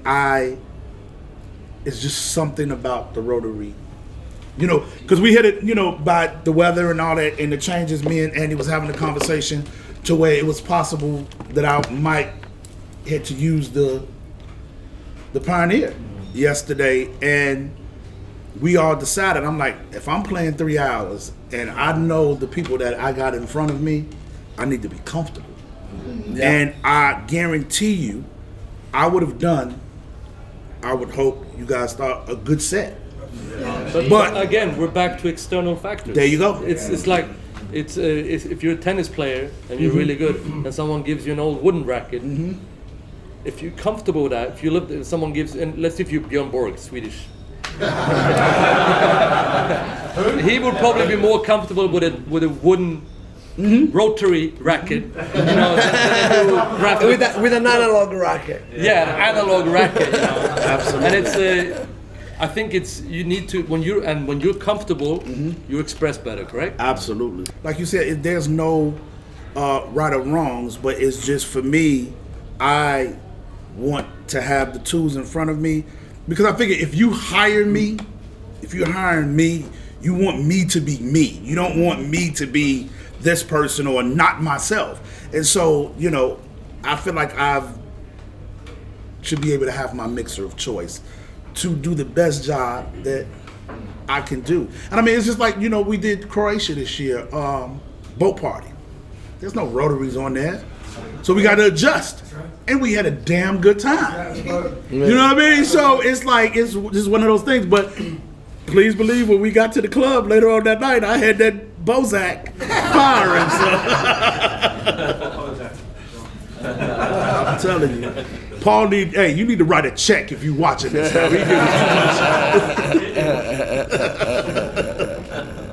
I'm going to, because I actually interrupted, you know, the transition, doing the same thing with filters, because I showed you EQ, and I wanted to show you with filters.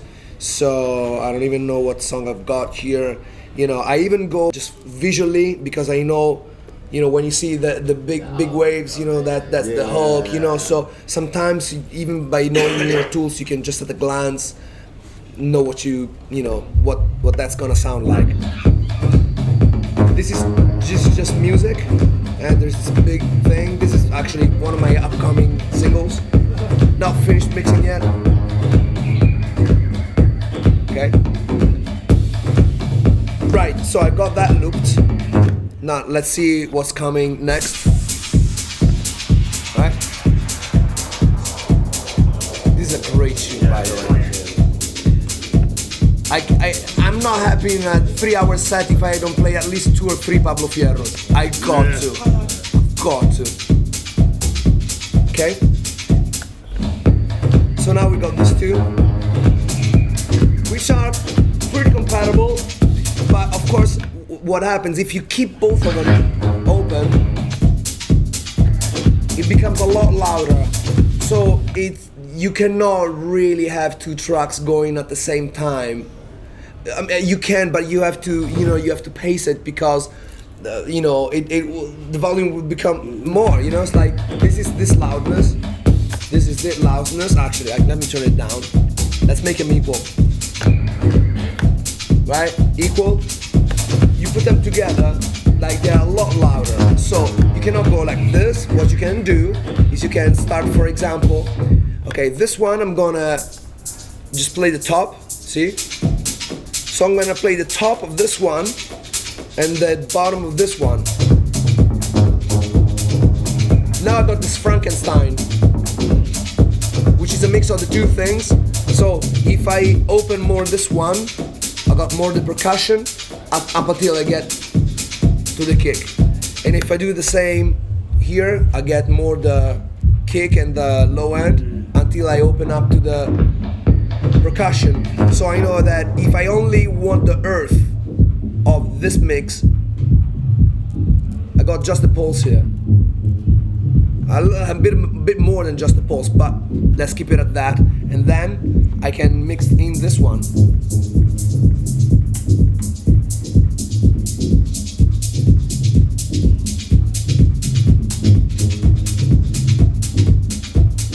Until I have transitions. So of course it's balancing the levels, balancing the stuff, and And that's one of the reasons I'm glad you pointed that out, is that is a major point and the key in that is that sometimes you use the wrong mixer or cheap mixers. When you got coming in out of one going into one record into the next, it could sound terrible. Like, so for me, the rotary lets me do a smooth transition like he was doing versus a channel mixer. Sometimes you bring it up if you don't know the mixer and you at 5 and you're like, I don't hear nothing. Then you go to 7 and it's like, boom! And it's like, what the? And make sure whether you deal with it now or deal with it after you finish this point, the quality of the file will have a massive amount to do with that point you're making now. Well, yes. So it's the WAV MP3, AIFF discussion. Yes. Finish this point, and it wouldn't mind if you kind of come back round to that, because exactly what you're saying, especially with the rotary, shit file with the rotary, you're going nothing, still 8 o'clock, nothing. And then you get to 9, and it's a really, really bad quality version of your song. Yes. So let's get back to that. Well, there are 2 things to unpack here.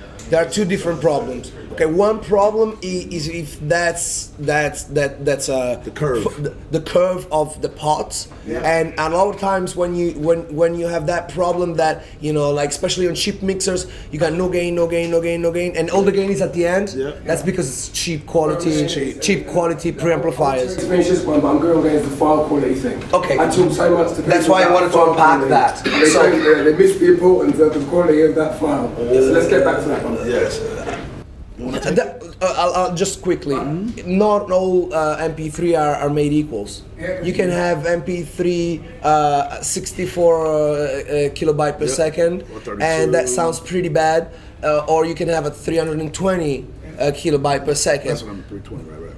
But also, what if you downloaded it from YouTube?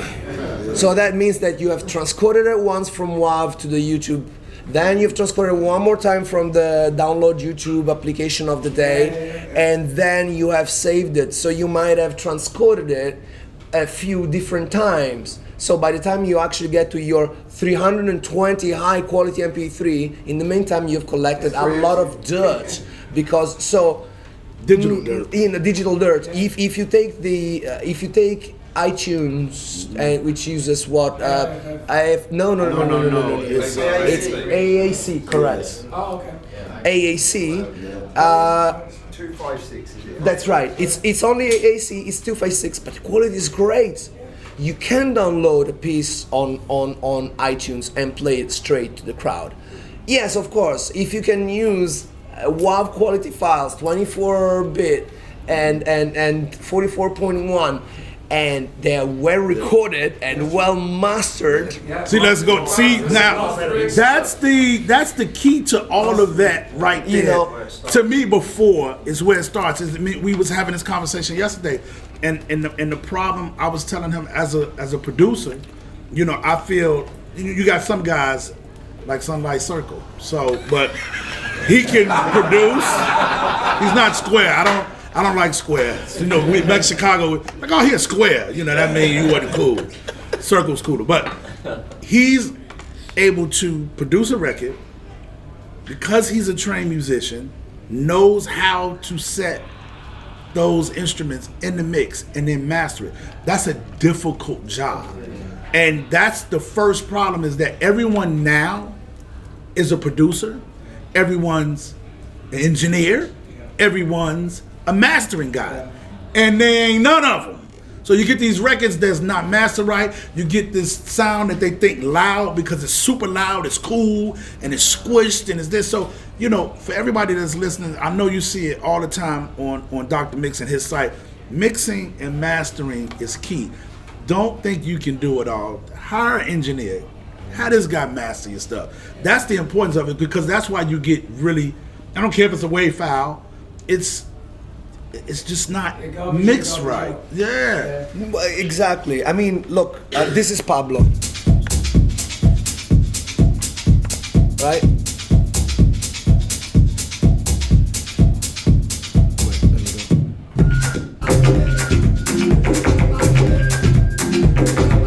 How hot is this? It sounds great. It sounds so clean. It's got dynamic, it's got breath, it's got everything. You would think, man, this man must use the best mix engineer, the best mastering engineer. Until the day I managed to have my own engineer like Pablo Fierro, I cannot get to his sound. He does that in headphones. He has a pair of AKG and he has a laptop. He doesn't even have a studio.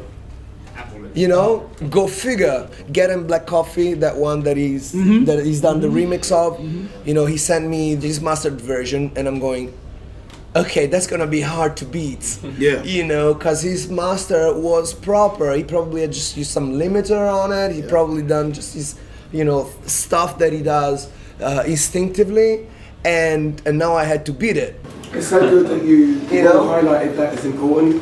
Because Steve, maybe you mentioned to it, so many DJ producers, because you have access to tools and softwares and laptop, Logic, plugins, do it all from home, and so they blur that production mastering thing all rolled into one. Right. I wish Wookie was in here. Wookie talked about this for ages yesterday, about how someone like him with so much history and the stuff he's done, he's had to relearn all of that stuff so he could master stuff from 20 years ago properly, and now he's relearned new skills. Well, for me, and I'm not shy to say it, like I said to him yesterday, man, like I have, if you know my production, I mess with singers, not singers. I mess with singers, and I love vocals, but as an engineer, I find it difficult.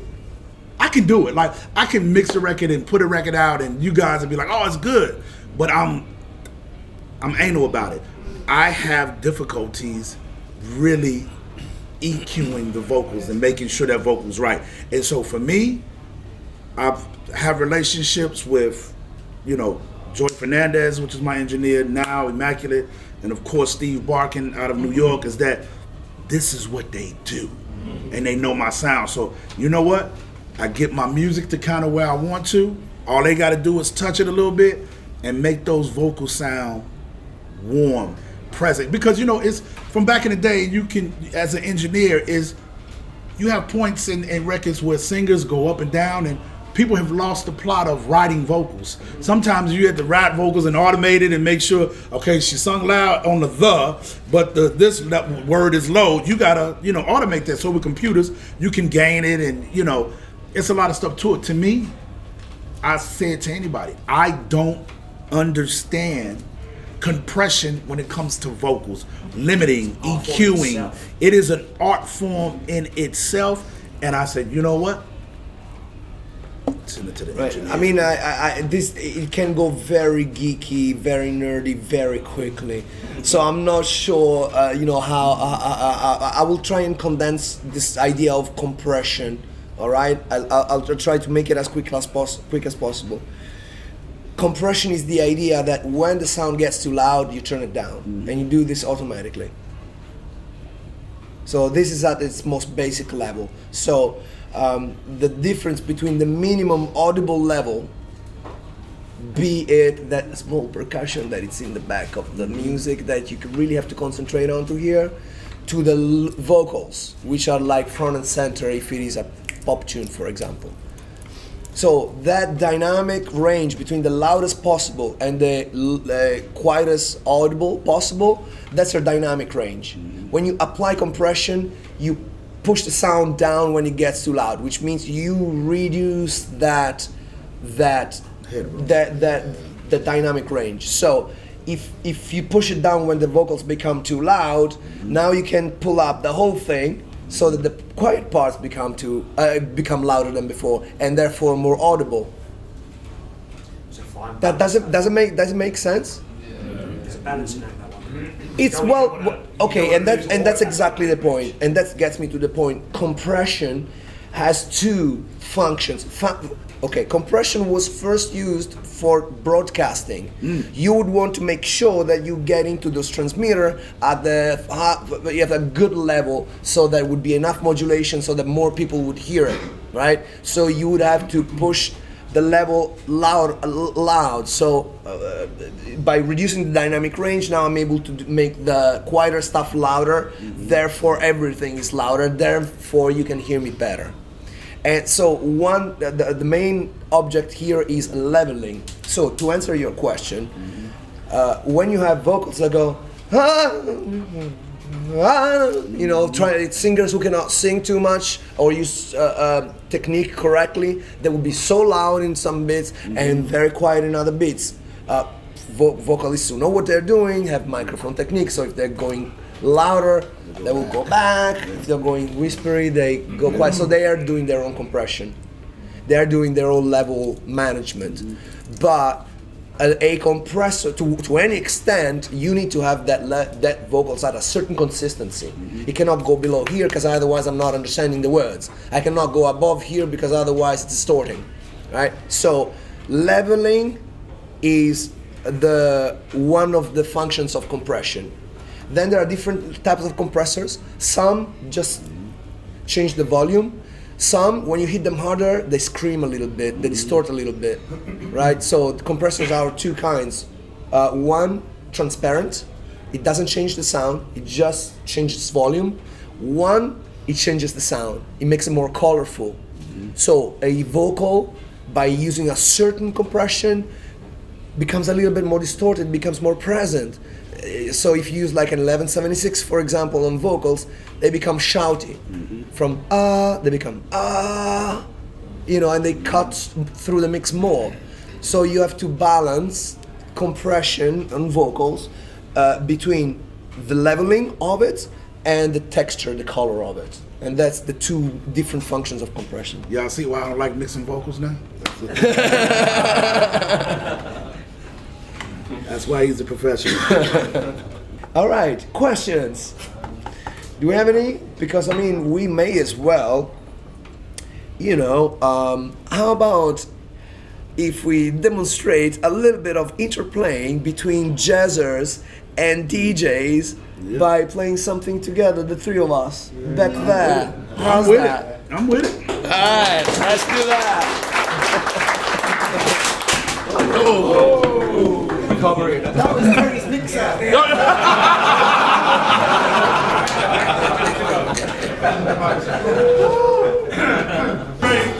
printing rod, forthcoming team box.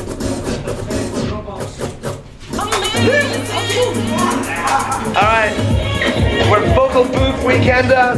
We're doing this workshop with the man, Teriante in the house. Mad Matt's right there. And these lovely people. We're gonna make some music right now.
Down.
industry, three of the most respected guys in the industry, and I'm sure they won't have any issues sharing more of their knowledge over a beer at some point. So they're very approachable, don't be afraid. Let them know you were here. We're more scared than you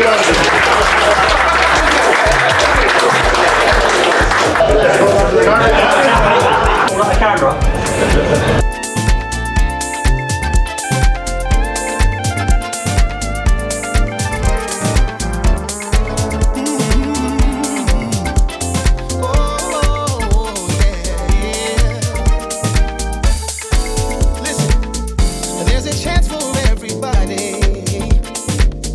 So I took my chance on loving you.